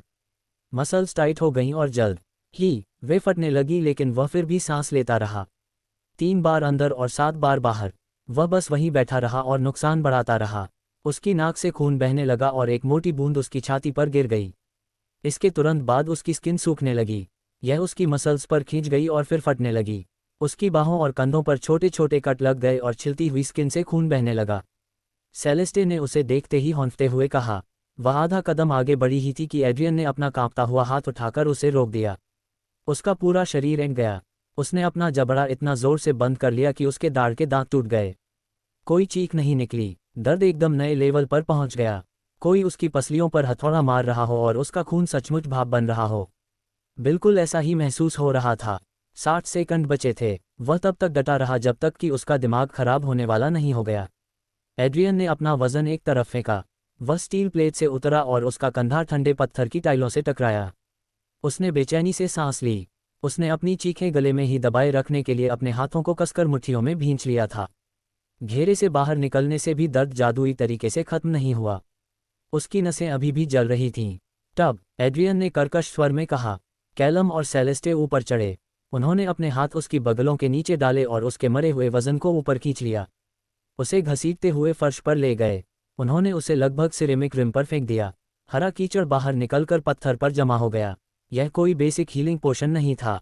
नॉर्मल पोशन आसान थे। आप उन्हें पीते थे और वे आपकी नेचुरल रिकवरी को तेज कर देते थे। वे आपके ही बॉडी फैट और शुगर को जलाकर आपको वापस ठीक कर देते थे। ये हरा लिक्विड इन सब से बच गया। इसने एड्रियन की एनर्जी खत्म नहीं की, बल्कि अपनी एनर्जी दी। दवा उसके खुले घावों में समा गई। इसने फटे मसल्स के फाइबर्स पर पैच लगाया और टूटी हड्डियों को सील कर दिया। लेकिन ये चलती रही। जो भी घाव ठीक करने के लिए इस्तेमाल नहीं किया गया था, वह सीधे उसके अंगों में और अंदर चला गया। उसकी आर्टरीज और बोन मैरो में। इसने सब कुछ ठीक कर दिया और टारगेट की गई जगहों को कुछ घंटे पहले की तुलना में बहुत बेहतर हालत में ला दिया। एड्रियन को अपनी स्किन जलती हुई महसूस हुई, मानो उसे किसी बर्तन में जिंदा उबाला जा रहा हो। उसने बस अपनी आंखें बंद कर लीं और सजा झेल ली। 20 मिनट बीत गए। धीरे धीरे बहुत ज्यादा गर्मी कम हो गई। जो उबलते पानी जैसा लग रहा था, वह आखिरकार उसकी स्किन पर ठंडे, आराम देने वाले लिक्विड में बदल गया। इसका मतलब था कि उसका शरीर पूरी तरह से ठीक हो गया था। एक गहरी सांस लेकर एड्रियन ने चिकने किनारे को पकड़ लिया। उसने अपना पूरा सिर सीधे हरे कीचड़ के नीचे डुबो दिया। उसे अपनी खोपड़ी में हुए छोटे छोटे फ्रैक्चर को भी ठीक करना था। मैजिक सर्कल ने उसके दिमाग या आंखों को टारगेट नहीं किया, लेकिन उसके चेहरे और सिर की हड्डियां अभी भी डैमेज थीं। उसने डुबोने का प्रोसेस तब तक दोहराया जब तक उसकी खोपड़ी में जलन कम नहीं हो गई। उसने अपना सिर बाहर निकाला और अपनी आंखों से दवा पोंछ ली। ये काम करता है, एड्रियन ने कहा। थ्योरी कंफर्म हो गई है। उसने कैलम की तरफ देखा। तुम जा सकते हो, मुझे अगले भाग के लिए तुम्हारी ज़रूरत नहीं है। कैलम ने जल्दी से सिर हिलाया। वह पूरी प्रक्रिया से बहुत परेशान लग रहा था। ऐसा लग रहा था कि उसे एड्रियन से ज़्यादा तकलीफ हुई है। वह मुड़ा और कमरे से बाहर भाग गया। एड्रियन ने सेलेस्टे की तरफ देखा। मैं चाहता हूं कि तुम यहीं रहो क्योंकि तुम भी एक डॉक्टर हो। अगर मैं बेहोश हो गया या ऐसा कुछ हुआ तो मुझे बाहर निकालो और ठीक कर दो। सेलेस्टे ने मुश्किल से निगला और सिर हिलाया। वह दीवार के पास गई, उस पर टिक गई और उसे देखती रही। एड्रियन ने फिर से डंजन लिंक का इस्तेमाल किया। उसने सिस्टम को बाथटब को चौड़ा करने का आदेश दिया। फिर उसने फर्श पर लगी स्टील प्लेट को निशाना बनाया। उसने खुदी हुई स्टील प्लेट को सीधे बाथटब के नीचे मिला दिया। उसने एक छोटी स्टील की टोपी बनाई और माना क्रिस्टल को अपनी जगह पर लॉक कर दिया ताकि वह लिक्विड में बह न जाए। वह हरी दवा में वापस लेट गया और जादुई रून सर्कल को एक्टिवेट कर दिया। इस बार नुकसान और इलाज एक साथ हुआ। उन्होंने अपनी ब्रीदिंग टेक्निक शुरू की और इस बार वे पूरे 3 घंटे तक टब में रहे। मैजिक सर्कल एकदम सही डिज़ाइन किया गया था। डैमेज उसे एक साथ नहीं हुआ। ये बहुत कम शुरू हुआ और धीरे धीरे समय के साथ बढ़ता गया, लेकिन 3 घंटे बाद अंदर के नुकसान की रफ्तार आखिरकार हरे लिक्विड की हीलिंग स्पीड से ज़्यादा हो गई। एड्रियन टब से बाहर कूदा और हौंफते हुए पत्थर के फर्श पर गिरा। डिंग, बधाई हो, आपने स्किल सीख ली है। Chapter 66, double rank up. Ding, बधाई हो, आपने पेन टॉलरेंस F स्किल सीख ली है। डिंग, बधाई हो, आपने सेल्फ हीलिंग F स्किल सीख ली है। अब यह एक अनचाहा खजाना है, उसने सोचा और अपना ध्यान वापस अपने शरीर पर ले आया। उसका शरीर पहले जितना टूटा हुआ नहीं था, लेकिन फिर भी उसमें जोर जोर से धड़कन हो रही थी। उसे महसूस हो रहा था कि उसकी मसल्स अपने आप हिल रही हैं। उसने बाथटब में नीचे देखा। हल्के हरे रंग का लिक्विड अब धुंधला गहरे लाल रंग का हो गया था क्योंकि उसका बहुत खून बह गया था। अब एक और समस्या है जिसे ठीक करना है, उसने सोचा। दवा ने उसके शरीर को ताकत तो दी, लेकिन जो खून उसने खोया था उसकी जगह नया खून नहीं बना सका। उसे बहुत ज्यादा चक्कर आने लगा और कमरा थोड़ा घूमने लगा, जिससे उसने अपनी आंखें बंद कर लीं। क्या आपके पास बहुत ज्यादा खून की कमी के लिए कोई दवा है? कुछ ऐसा जो खून की कमी को पूरा कर सके? एड्रियन ने पूछा, उसकी आवाज़ बहुत कमज़ोर लग रही थी। हाँ, सेलेस्टे ने जल्दी से कहा। मेरे पास हवेली में मेरे स्टोरेज में कुछ हैं, मैं उन्हें अभी ले सकती हूँ। नहीं, एड्रियन ने सिर हिलाया। अगर तुम चले गए तो तुम तहखाने के इस खास हिस्से में वापस नहीं जा पाओगे। मुझे उठाने में मदद करो और हम साथ में हवेली वापस जाएंगे। सेलेस्टे पास आए और उसने उसका हाथ अपने कंधे पर रख लिया। जब वे तहखाने से बाहर निकले और हवेली की तरफ बढ़े तो उसने असल में उसका आधा वजन उठाया। हालांकि उसका शरीर पूरी तरह थक गया था, एड्रियन को फर्क महसूस हो रहा था। उसके पैर भारी लग रहे थे लेकिन ज्यादा मजबूत लग रहे थे। वे हवेली पहुंचे और सेलेस्टे अपने कमरे में भागी और लाल लिक्विड से भरी कांच की शीशी लेकर वापस आए। एड्रियन ने इसे ले लिया। मुझे इनमें से कितने पीने होंगे? जितना तुमने खोया है उसके लिए एक काफ़ी नहीं है, सेलेस्टे ने कहा। उसने अपनी जेब से 2 और शीशियां निकालीं। स्टेबल होने के लिए 3 पी लो। अगर तुम पूरी तरह से ठीक होना चाहते हो तो तुम्हें 5 पीनी होंगी। अगर तुम चाहो तो मैं और बना सकती हूँ, लेकिन मुझे कुछ रेयर इंग्रेडिएंट्स चाहिए होंगे। समझ गया, एड्रियन ने 3 शीशियां लेते हुए कहा। और बनाने की जहमत मत उठाओ, अभी के लिए इतना ही काफ़ी है। वह अपने बेडरूम की ओर मुड़ा लेकिन दरवाजे पर ही रुक गया और फिर मुड़कर उसे देखने लगा। जो कुछ भी तुमने अभी देखा है उसे पूरी तरह से चुप रहने दो, एड्रियन ने कहा। अपने भाई से भी यही कहना। देवी ने मुझे आशीर्वाद दिया है और अगर गलत लोगों को उस सीक्रेट कमरे के बारे में पता चल गया जिसमें मेरा एक्सेस है तो मेरी हत्या कर दी जाएगी। सेलेस्टे ने मजबूती से सिर हिलाया। एक शब्द भी नहीं, आप हम पर भरोसा कर सकते हैं। एड्रियन ने डंजन लिंक इस्तेमाल करने से पहले अपने बेडरूम का दरवाज़ा बंद करके उसे लॉक कर दिया। उसने 3 ग्लास ट्यूब को स्टोरेज में फेंक दिया और सिस्टम से उसकी कॉपी बनवाई। 5 पूरी शीशियां उसके हाथ में आ गईं। उसने कॉक खोले और 5 को सीधे गले के नीचे उतार लिया। ये बहुत कड़वा था लेकिन उसे इससे कोई फर्क नहीं पड़ा। उसने नए कपड़े पहनने की जहमत नहीं उठाई और सीधे अपने गद्दे पर लेट गया। उसका शरीर अभी भी पागलों की तरह धड़क रहा था, लेकिन वह इतना थक गया था कि 3 सेकंड में ही सो गया। जब वह सो रहा था तब भी दवाइयाँ दी जाती रहीं। लाल दवाइयों ने उसके बोन मैरो को ओवरड्राइव में डाल दिया, जिससे टब में खोए हुए खून की जगह तेजी से नया खून पंप होने लगा। इस बीच नहाने से बची हुई हरी दवा ने उसके फटे हुए मसल फाइबर को वापस जोड़ दिया। सुबह की धूप उसके चेहरे पर पड़ी और एड्रियन करवट लेकर स्ट्रेचिंग करने लगा। तेज दर्द पूरी तरह से चला गया था और उसे बहुत अच्छा लग रहा था। उसके पैर हल्के थे लेकिन उसे लग रहा था कि उसके शरीर की ताकत और सहनशक्ति बहुत बढ़ गई है। वह उठकर बैठ गया और तुरंत अपना स्टेटस चेक करने के लिए अपनी सिस्टम स्क्रीन खोली। वह नीली खिड़की की तरफ देखता रहा लेकिन निराश हो गया। उनका नाइट रैंक अभी भी कोई नहीं था। इतना सारा टॉर्चर और मैं अभी भी F रैंक का नाइट नहीं हूँ। एड्रियन ने अपने खाली कमरे में खड़े होकर शिकायत की। उसने स्क्रीन बंद की और आह भरी। वह हार नहीं मानने वाला था। प्रोसेस धीमा था लेकिन वह रिजल्ट खुद महसूस कर सकता था। एड्रियन सीधे वापस तहखाने में चला गया और फिर से वही सिलसिला शुरू कर दिया। उन्होंने रूटीन में थोड़ा बदलाव किया। वे ठीक 3 घंटे तक नुकसान पहुंचाने वाले मैजिक सकल बाथटब में लेटे रहे। दर्द अभी भी बहुत ज़्यादा था लेकिन उन्होंने इसे पहले दिन के मुकाबले बहुत बेहतर तरीके से हैंडल किया। 3 घंटे बाद वह बाहर निकला। उसने एक दूसरा नॉर्मल बाथटब बनाया जिसमें ताज़ी हरी दवा भरी थी। वह 1 घंटे तक सेफ टब में भीगा रहा ताकि उसका शरीर बिना किसी नुकसान के पूरी तरह ठीक हो सके। भीगते समय उसने खून भरने वाली 5 दवाएं पी लीं। उन्होंने इस 4 घंटे के ब्लॉक को दिन में 4 बार दोहराया। 16 घंटे की शुद्ध दर्दनाक शारीरिक यातना। जब तक उसने अपना चौथा साइकिल पूरा किया, बाहर एकदम अंधेरा हो गया था। वह हीलिंग टब से बाहर निकला और खुद को सुखाया। उसे बहुत अच्छा लग रहा था। ऐसा लग रहा था जैसे उसे अपने शरीर पर बहुत बेहतर कंट्रोल और समझ आ गई हो। उसने फिर से अपनी स्टेटस स्क्रीन खोली। बधाई हो, आपने नाइट का रैंक हासिल कर लिया है। नाइट रैंक को F रैंक में अपग्रेड किया गया। एड्रियन मुस्कुराया, लेकिन फिर उसके ठीक नीचे एक और नोटिफिकेशन आ गया। बधाई हो, आपका मैजिक सकल लेवल अप हो गया है। मैज रैंक को 3rd सकल में अपग्रेड किया गया। हाँ हा हा हा हा, ये बहुत बढ़िया है। उसे पता भी नहीं था कि यह कैसे हुआ। वह मुश्किल से अपने शरीर की जादुई क्षमता पर ध्यान दे रहा था, लेकिन हाइब्रिड ब्रीदिंग टेक्निक ने उसके माना हॉट में इतना ज़्यादा माना डाला कि उसने अपने आप उसके मैजिक सकल को बढ़ा दिया। उसने स्क्रीन हटा दी और तहखाने से बाहर चला गया। बस थोड़ी सी तैयारी, एड्रियन ने खुद से कहा, और फिर युद्ध के लिए जाने का समय आ गया है। 2 महीने जल्दी बीत गए।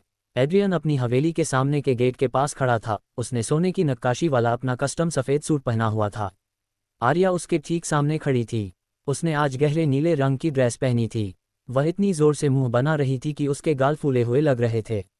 उसने उसकी तरफ देखा भी नहीं, बल्कि नीचे ज़मीन को ऐसे घूर रही थी जैसे उसने कोई बड़ा जुर्म किया हो। अध्याय 67 तैयारी पूरी। एड्रियन ने यह पूरी तरह से साफ कर दिया था कि वह उसके साथ युद्ध में नहीं आ रही है। वह ओरेस फॉल में रह रही थी। उसे अपनी माना इंजीनियरिंग की पढ़ाई पर ध्यान देना था, अपनी बेसिक फिजिकल एक्सरसाइज करनी थी और इलाके की दीवारों के अंदर सुरक्षित रहना था। आर्या जानती थी कि यह सही चॉइस है।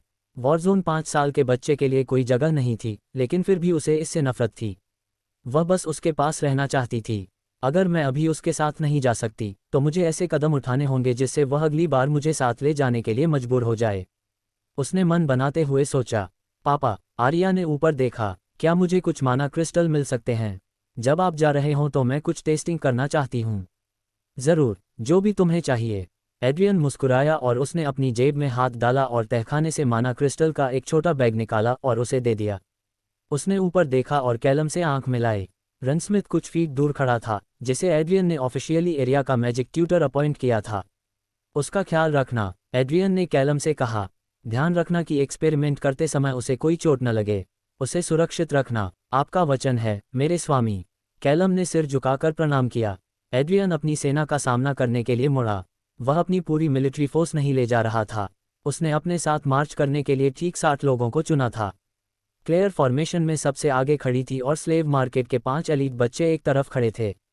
60 आदमी आम सैनिकों जैसे नहीं लग रहे थे। उनमें से हर एक सिर से पैर तक मोटे, चमकदार स्टील प्लेट वाले कवच से ढका हुआ था। ये बहुत भारी सामान था जिसे कोई आम आदमी कभी पहनकर नहीं चल सकता था।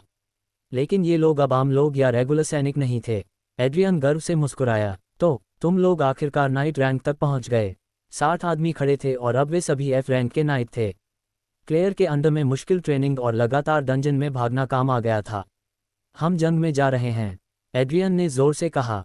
ये जंग मुश्किल होने वाली है, लेकिन मैं एक बात पूरी तरह साफ करना चाहता हूँ। भले ही अब तुम नाइट हो, मैं नहीं चाहता कि तुम बेवकूफ़ी भरे रिस्क लो।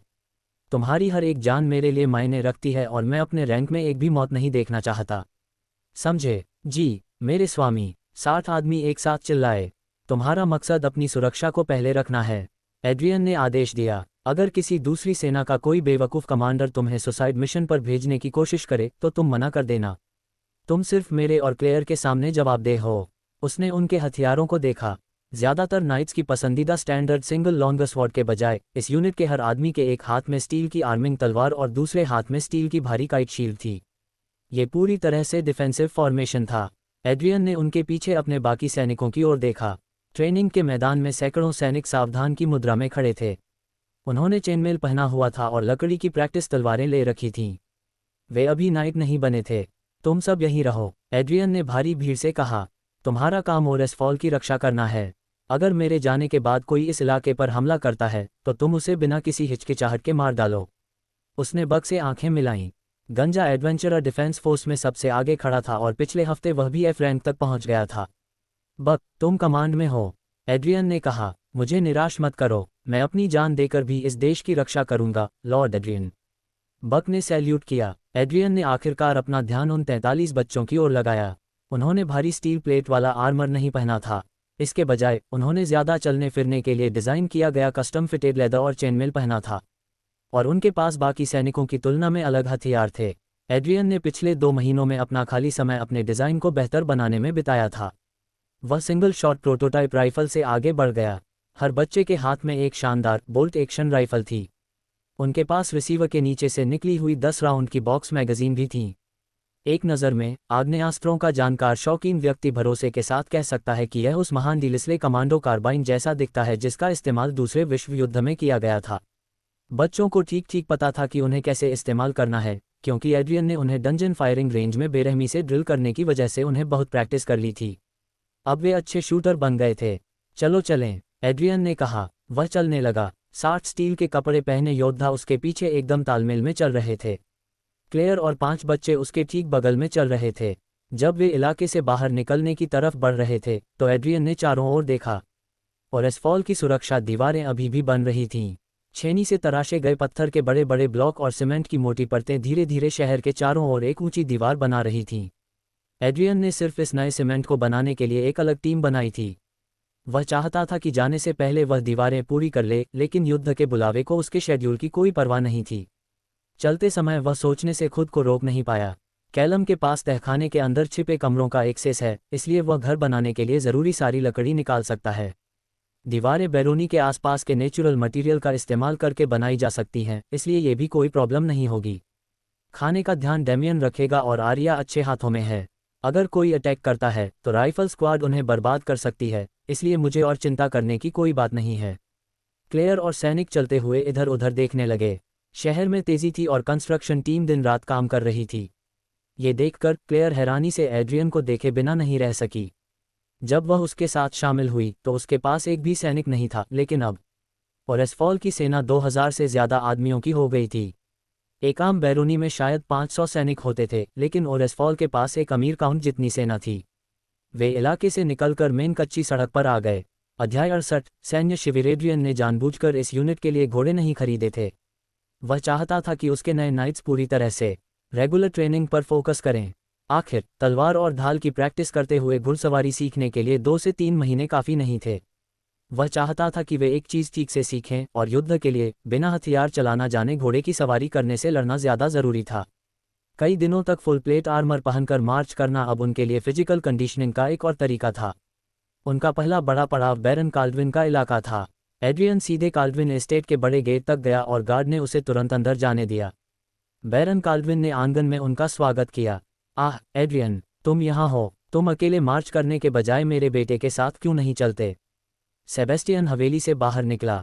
बैरन का सबसे बड़ा बेटा अपने कवच में बहुत तेज लग रहा था। सेबेस्टियन सी रैंक का नाइट था। वह बहुत ताकतवर था और उसे असल लड़ाई का बहुत अनुभव था। सेबेस्टियन ने एड्रियन के पीछे देखा और 60 आदमियों के छोटे से ग्रुप को देखा।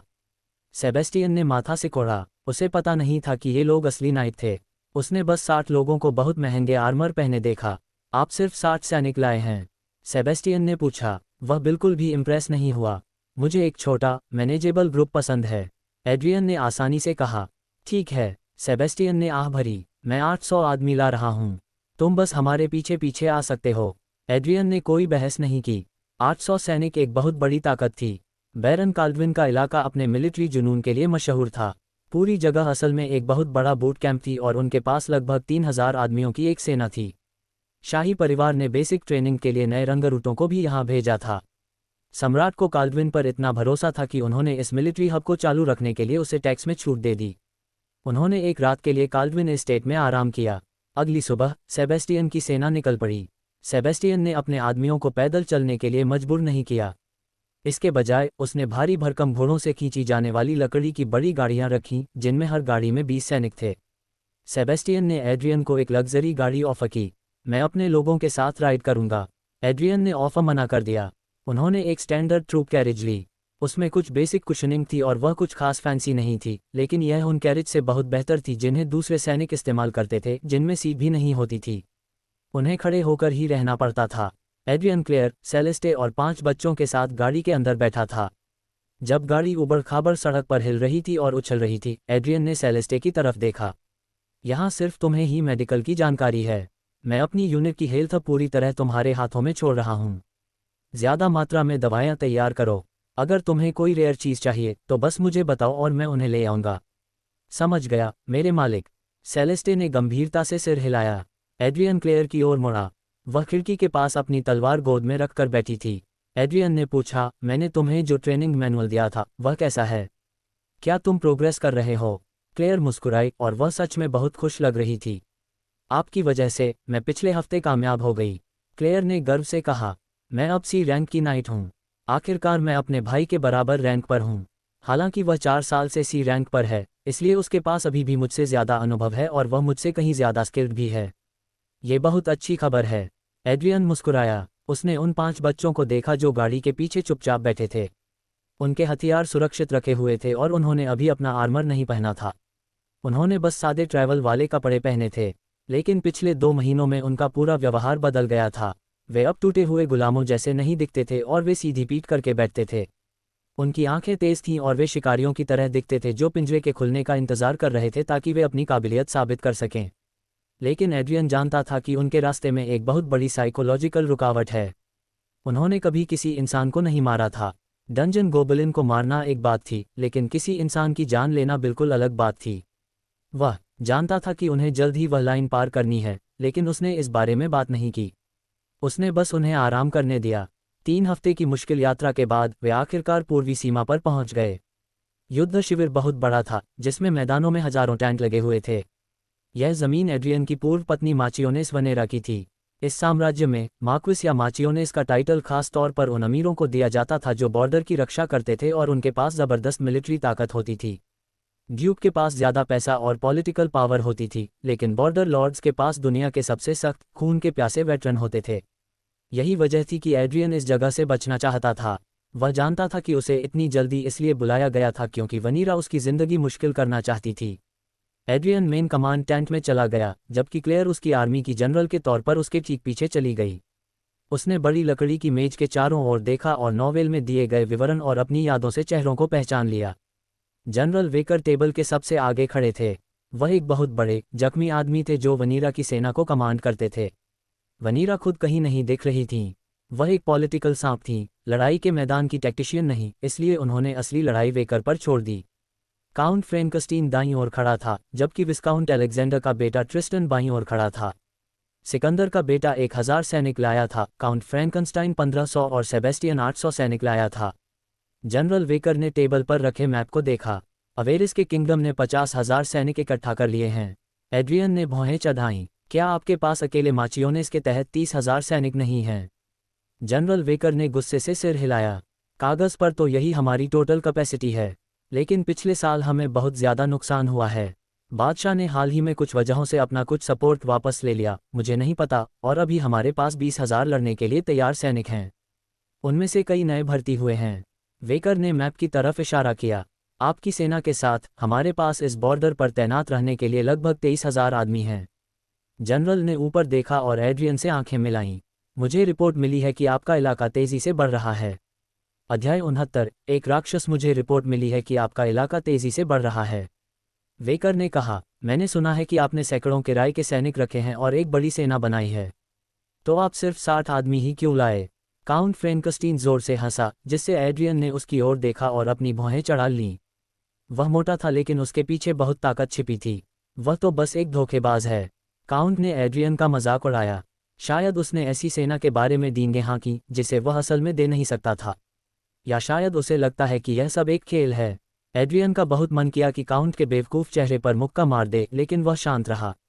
वह बस जनरल को घूरता रहा। परिणाम ही मायने रखता है, एड्रियन ने शांति से कहा। नतीजे मायने रखते हैं, हाँ। वेकर ने आंखें सिकोड़ लीं। लेकिन 60 आदमी ज़ीरो कॉन्फिडेंस जगाते हैं। क्या आप मरना चाहते हैं, बैरन स्टर्लिंग? क्योंकि आपसे उम्मीद की जाती है कि आप फ्रंट लाइन पर अपनी यूनिट को लीड करेंगे। आप पीछे बैठकर नहीं देखेंगे। वेकर ने अपनी बाहें क्रॉस कीं। अगर मैंने तुम्हें अपनी पोस्ट छोड़कर भागते या दुश्मन से भागते देखा तो मैं खुद तुम्हें मार डालूंगा। एड्रियन हंसा। किसने कहा कि मैं 60 सैनिक लाया हूँ? टैंक शांत हो गया, जबकि वेकर और काउंट कंफ्यूज्ड दिखे। आप किस बारे में बात कर रहे हैं? काउंट ने पूछा। मैं 60 शूरवीर लाया हूँ, एड्रियन ने कहा। काउंट ने एक सेकंड के लिए उसे घूरा और फिर जोर से हंस पड़ा। क्या तुम सोचते हो कि हम बेवकूफ़ हैं? 60 नाइट्स। एक ड्यूक भी 60 नाइट्स की प्राइवेट स्क्वाड को एक साथ भेजने में मुश्किल महसूस करेगा। तुम एक नए बने बैरन हो जो एक बंजर ज़मीन पर रह रहे हो। एड्रियन ने कंधे उचकाए। किसी नाइट की रैंक तुरंत साबित करने के लिए कोई जादुई टूल नहीं है। आपको बस उन्हें लड़ते हुए देखना होगा। वेकर ने गहरी सांस ली। अपना खेल खेलो, बैरन। लेकिन चाहे वे नाइट हो या फार्म बॉय, तुम जंग में जा रहे हो। डिसमिस्ड। एड्रियन मुड़ा और टैंक से बाहर चला गया, जबकि क्लेयर चुपचाप उसके पीछे चली गई। सेबेस्टियन काल्डविन उनके ठीक बाद बाहर निकला। वह बहुत उलझन में लग रहा था। वह एड्रियन के साथ दोस्ती करना चाहता था, लेकिन उसे 60 नाइट वाले दावे पर भी यकीन नहीं था। आखिर नाइट्स को ट्रेनिंग देना बहुत मुश्किल काम था। उसके पिता ने पहले भी कोशिश की थी और 100 में से सिर्फ 1 या 2 ही नाइट्स बन पाते थे और उसमें भी सालों लग जाते थे। शायद उसने कुछ नाइट्स को हायर कर लिया हो, उसने सोचा, लेकिन फिर उसने अपना सिर हिलाया। नहीं, आसपास इतने सारे फ्री नाइट्स नहीं हैं। अगर उसने ऐसा किया भी तो ये फ्री नाइट्स मेरी आर्मी के नाइट्स जैसे नहीं होंगे। एड्रियन को उनके शक की परवाह नहीं थी। वह आराम से अपने तय कैंप एरिया में वापस चला गया और क्लेयर के साथ एक बड़े टेंट में चला गया। पांचों बच्चे फर्श पर बैठकर उसका इंतजार कर रहे थे। आज हम कोई फिजिकल ट्रेनिंग नहीं कर रहे हैं, एड्रियन ने बच्चों से कहा। हम अभी वॉरजोन में हैं। पूरी तरह से अपनी माना ब्रीदिंग पर फोकस करो। मैं चाहता हूं कि तुम अपने माना रिजर्व को बढ़ाओ। वह एक लकड़ी के क्रेट पर बैठ गया। असली लड़ाई का अनुभव ग्रोथ को तेज करता है। अपनी जान दांव पर लगाकर लड़ना आपके शरीर को एडजस्ट करने पर मजबूर करता है। बस अपने माना को पूरी तरह से सर्कुलेट करने पर ध्यान दें ताकि आपको इसकी और भी ज़्यादा आदत हो जाए। बच्चों ने सिर हिलाया और अपनी आंखें बंद कर लीं। इस बीच क्लेयर भी कोने में बैठ गई और ध्यान करने लगी। एड्रियन ने अपनी सिस्टम स्क्रीन खोली और अपना स्टेटस चेक किया। पिछले 2 महीनों की उसकी फिजिकल मेहनत ने आखिरकार उसे एक और लेवल ऊपर पहुंचा दिया था। वह अब एफ रैंक का नाइट नहीं था। स्थिति स्क्रीन नाम एड्रियन स्टिलिंग शीर्षक बैरनाइट रैंक ए रैंक जादूगर रैंक तीसरा circle mana veins D rank daddy status पापा राक्षसी आशीर्वाद कालकोटरी मास्टर देवी श्राप शांतिवादी की बेड़ियां कौशल gust D telekinesis C frost F pain tolerance D self healing D dad strength SSS daddy's love SSS daddy's spanking SSS dungeon link SSS. Adrian ने चेहरे पर हल्की मुस्कान के साथ स्क्रीन बंद कर दी। अब वह ए रैंक का नाइट था, लेकिन उसमें एक बहुत बड़ी साफ कमजोरी थी। उसमें ए रैंक के नाइट जैसी कच्ची ताकत, स्पीड और ड्यूरेबिलिटी थी, लेकिन अपने पैसिफिस्ट शैकल श्राप की वजह से उसके पास मार्शल आर्ट्स की बिल्कुल भी टेक्निक नहीं थी। उसे तलवार चलाना नहीं आता था, उसे शील्ड से रोकना नहीं आता था और उसे सही फुटवर्क भी नहीं आता था। एड्रियन पिछले 2 महीनों से सिर्फ अपनी रैंक बढ़ाने पर ध्यान दे रहा था और किसी और चीज़ पर नहीं। वह उस समय बस एक सुपरह्यूमन फिजिकल काबिलियत वाला आदमी था। वह 1 घंटे तक वहीं बैठा रहा, बच्चों को सांस लेते हुए देखता रहा और धीरे धीरे अपनी लड़ाई की स्किल की कमी की चिंता ने उसका दम घोंटना शुरू कर दिया। एड्रियन खड़ा हो गया। वह क्लेयर के पास गया और उसके कंधे पर थपथपाया, जिससे उसने अपनी आंखें खोलकर उसे देखा। मुझसे लड़ो, एड्रियन ने कहा। क्लेयर ने पलकें झपकाईं। क्या?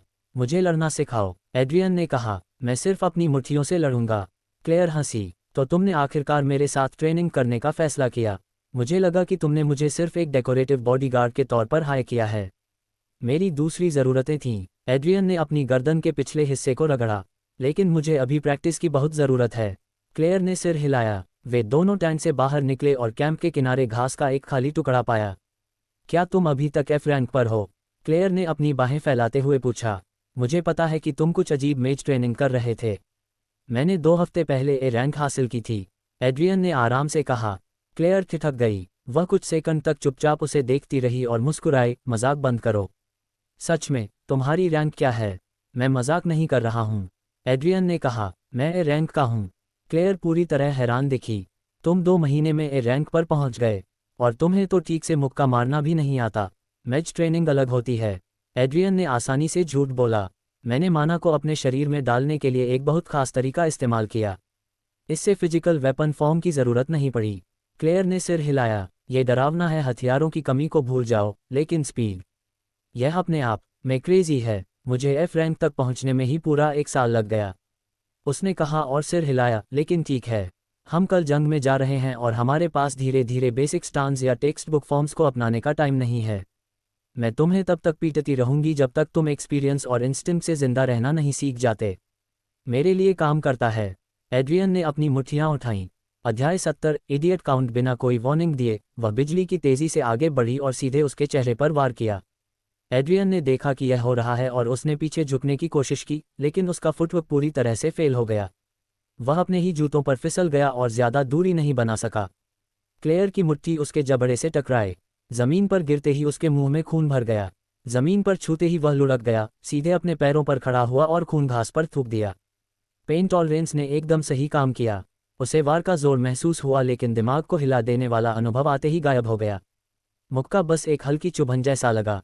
फिर से, एड्रियन ने कहा। क्लेयर ने भौहें चढ़ाईं और पूरी तरह से पीछे हटना बंद करने का फैसला किया। Leg sweep, shoulder throw, heavy hook सीधे पसलियों पर। एड्रियन को बुरी तरह पीटा गया, लेकिन हर बार जब वह जमीन पर गिरा तो वह तुरंत वापस उठ खड़ा हुआ। क्या तुम्हें दर्द नहीं हो रहा? क्लेयर ने जोर से सांस लेते हुए पूछा। मैं इसे अनदेखा कर देता हूँ, एड्रियन ने कंधे उचकाए। क्लेयर उसे ऐसे घूर रही थी जैसे वह कोई राक्षस हो। वह अच्छे बच्चों को ट्रेनिंग देती थी जो छोटे छोटे छालों पर रोते और दर्द से कराहते थे। अब वह एक ऐसे आदमी को देख रही थी जो आराम से सी रैंक के नाइट से वार खा रहा था और मांग रहा था। वे लगातार 6 घंटे तक चलते रहे जब तक सूरज डूब नहीं गया और कैंप की मशालें जल नहीं गईं। क्लेयर जोर जोर से हॉर्न रही थी। उसका सी रैंक स्टेमिना लगभग अपनी लिमिट पर पहुंचने वाला था। जब वह अपने पंच रोक नहीं रही थी तो उसके सभी एक्सप्लोसिव फुल पावर मूवमेंट्स पर बहुत बुरा असर पड़ रहा था।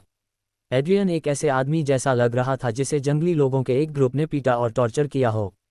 उसका होंठ फटा हुआ था, एक आंख काली थी और कई चोटें थीं, लेकिन उसकी सांस एकदम ठीक थी। उस हाइब्रिड माना हॉट ने सीधे उसकी मसल्स में बहुत ज़्यादा एनर्जी पंप की। उसका स्टेमिना पूल क्लेयर से बहुत ज़्यादा था, भले ही वह उससे 2 रैंक ऊपर थी। रुको, एड्रियन ने हाथ उठाया, मुझे 1 मिनट चाहिए। हाँ, तुम बहुत बुरी लग रही हो। क्लेयर ने अपना पसीना वाला माथा पोंछा। वह ये बिल्कुल नहीं मानने वाली थी कि वह थक गई है। एड्रियन अपने प्राइवेट टेंट में वापस गया और बच्चों को बाहर भेज दिया। फिर उसने क्लेयर को बाहर गार्ड खड़ा करने के लिए कहा। टेंट को बंद करके उसने डंजन लिंक का इस्तेमाल किया और अंदर चला गया। उसने सिरेमिक टब बनाया, उसे हरी दवा से भरा और सीधे उसमें डूब गया। 30 मिनट की तेज जादुई हीलिंग के बाद चोटें फीकी पड़ गईं और उसका फटा हुआ होंठ वापस जुड़ गया। उसने टब खाली किया, खुद को सुखाया और सीधे टैंक से बाहर चला गया। दूसरा राउंड, एड्रियन ने कहा। क्लेयर ने अपने होंठ सिकुड़े और उसे एक प्यारी सी मुस्कान दी, लेकिन उसकी नज़रें मिठास के बिल्कुल उलट थीं। तुम कल फ्रंट लाइन में रहोगे, इसलिए जाओ और आराम करो। हम यहाँ कोई गेम नहीं खेल रहे हैं। उसने उसे डांटा, ये तुम्हारे टीचर का ऑर्डर है। अगली सुबह जनरल वेकर ने इमरजेंसी मीटिंग बुलाई। एड्रियन अपने 60 आदमियों के सामने खड़ा था और जनरल वेकर को देख रहा था जो लकड़ी के प्लेटफॉर्म पर खड़ा था। काउंट और ट्रिस्टन उसके बगल में खड़े थे। स्काउट्स अभी अभी रिपोर्ट कर आए हैं, वेकर ने जोर से बताया। दुश्मन सैनिकों की एक टुकड़ी मेन एवरेस्ट आर्मी से अलग हो गई है। लगभग 200 आदमी पूर्वी नदी की तरफ बढ़ रहे हैं और वे डैम को खत्म करने का प्लान बना रहे हैं। सैनिकों ने घबराकर कहा, अगर बांध टूट गया तो बाढ़ से वनीरा, काउंट और एड्रियन के इलाके की सप्लाई लाइनें खत्म हो जाएंगी। वेकर ने कहा, मुझे उन्हें तुरंत रोकने के लिए एक यूनिट की ज़रूरत है। काउंट ने अपने आदमियों को वॉलंटियर करने के लिए अपना मुंह खोला, लेकिन एड्रियन ने अपना हाथ ऊपर उठा लिया। सुसाइड मिशन पर भेजे जाने का इंतजार करने के बजाय खुद से ऐसा आसान टेस्ट चुनना एक समझदारी भरा ऑप्शन था। वेकर ने उसकी तरफ देखा, आप यह मिशन लेना चाहते हैं, बैरन स्टलिंग? मैं जाऊंगा, एड्रियन ने सिर हिलाया। वेकर ने त्योरियां चढ़ाईं। दुश्मन के पास 200 आदमी हैं और तुम्हारे पास सिर्फ 60 हैं। तुम्हारी संख्या उनसे 3 गुना ज्यादा है। एड्रियन ने जख्मी जनरल को घूर कर देखा। मैं तुम्हें जीत दिलाऊंगा, वेकर हिचकिचाया। एड्रियन की आवाज़ में पूरा पक्का कॉन्फिडेंस था। ये किसी बेवकूफ़ अमीर आदमी की घमंडी शेखी जैसा नहीं लग रहा था। उसकी अंदर की आवाज़ ने उसे एड्रियन पर भरोसा करने के लिए कहा और उसने किया। ठीक है, वेकर ने अपनी बेल्ट से एक रोल किया हुआ चर्मपत्र निकाला और एड्रियन की तरफ फेंका। ये रहा मैप। उनका प्लान किया हुआ रास्ता लाल रंग से बना है। डैम तक पहुंचने से पहले उन्हें रोक लेना। मुझे मिली जानकारी के आधार पर वे नदी के किनारे मार्च करने के बजाय वहां पहुंचने के लिए जंगल का इस्तेमाल कर रहे हैं। चलो चलें। एड्रियन अपने आदमियों की तरफ मुड़ा और उनके शरीर पर बंधी भारी स्टील की प्लेटों को देखकर मुस्कुराया। भागो, एड्रियन ने आदेश दिया। 60 आदमियों ने एक साथ सलामी देते हुए अपनी शील्ड को अपनी छाती पर पटक दिया। फिर वे मुड़े और तेजी से भागे, जबकि एड्रियन तेजी से आगे बढ़ा, पूरे ग्रुप को पीछे छोड़ते हुए आगे निकल गया। क्लेयर और 5 बच्चे उसके ठीक पीछे चले गए। वे ऐसे भागे जैसे जंगल की आग से भाग रहे हों। भारी स्टील प्लेटिंग ने नाइट्स को जरा भी धीमा नहीं किया। उनके बूटों ने कच्ची सड़क खोद दी और जल्द ही वे जंगल में पूरी तरह गायब हो गए। जनरल वेकर लकड़ी के प्लेटफॉर्म पर जमे हुए खड़े थे, डिस्प्ले देखकर पूरी तरह हैरान। सेबेस्टियन की आंखें ऐसी लग रही थीं जैसे बाहर निकल आएंगी और काउंट मुंह खोले उसे घूर रहा था। आम इंसान पूरे स्टील प्लेट आर्मर में स्प्रिंट नहीं कर सकते थे। सिर्फ वजन ही उन्हें कुछ ही मिनटों में घुटनों के बल गिरा देता था। सिर्फ वही लोग इतने वजन के नीचे इतनी तेजी से चल सकते थे जो अपनी मसल्स को मजबूत करने के लिए माना का इस्तेमाल करते थे। वह झूठ नहीं बोल रहा था, वेकर ने फुसफुसाते हुए कहा। वह असल में 60 नाइट्स लाया था। काउंट ने गुस्से में जीभ चटकाए। तो क्या वे शायद सिर्फ एफ रैंक के बेकार नाइट्स हैं? उन लुटिया नाइट्स के पास मुश्किल से कोई माना है। अगर वे उन्हें घेर लें तो 200 पुराने सैनिक पूरे ग्रुप को मार डालेंगे। वेकर ने धीरे से अपना सिर घुमाया और मोटे काउंट को घूरने लगा। क्या तुमने कभी किसी योद्धा को असली युद्ध के मैदान में लड़ते देखा है? वेकर ने ठंडे स्वर में पूछा। वीडियो को लाइक और शेयर जरूर करें, इस अमेजिंग जर्नी का हिस्सा बने। नीचे कमेंट करके बताएं, चैनल को सब्सक्राइब करके बेल आइकन दबाएं। मिलते हैं अगले वीडियो में। धन्यवाद।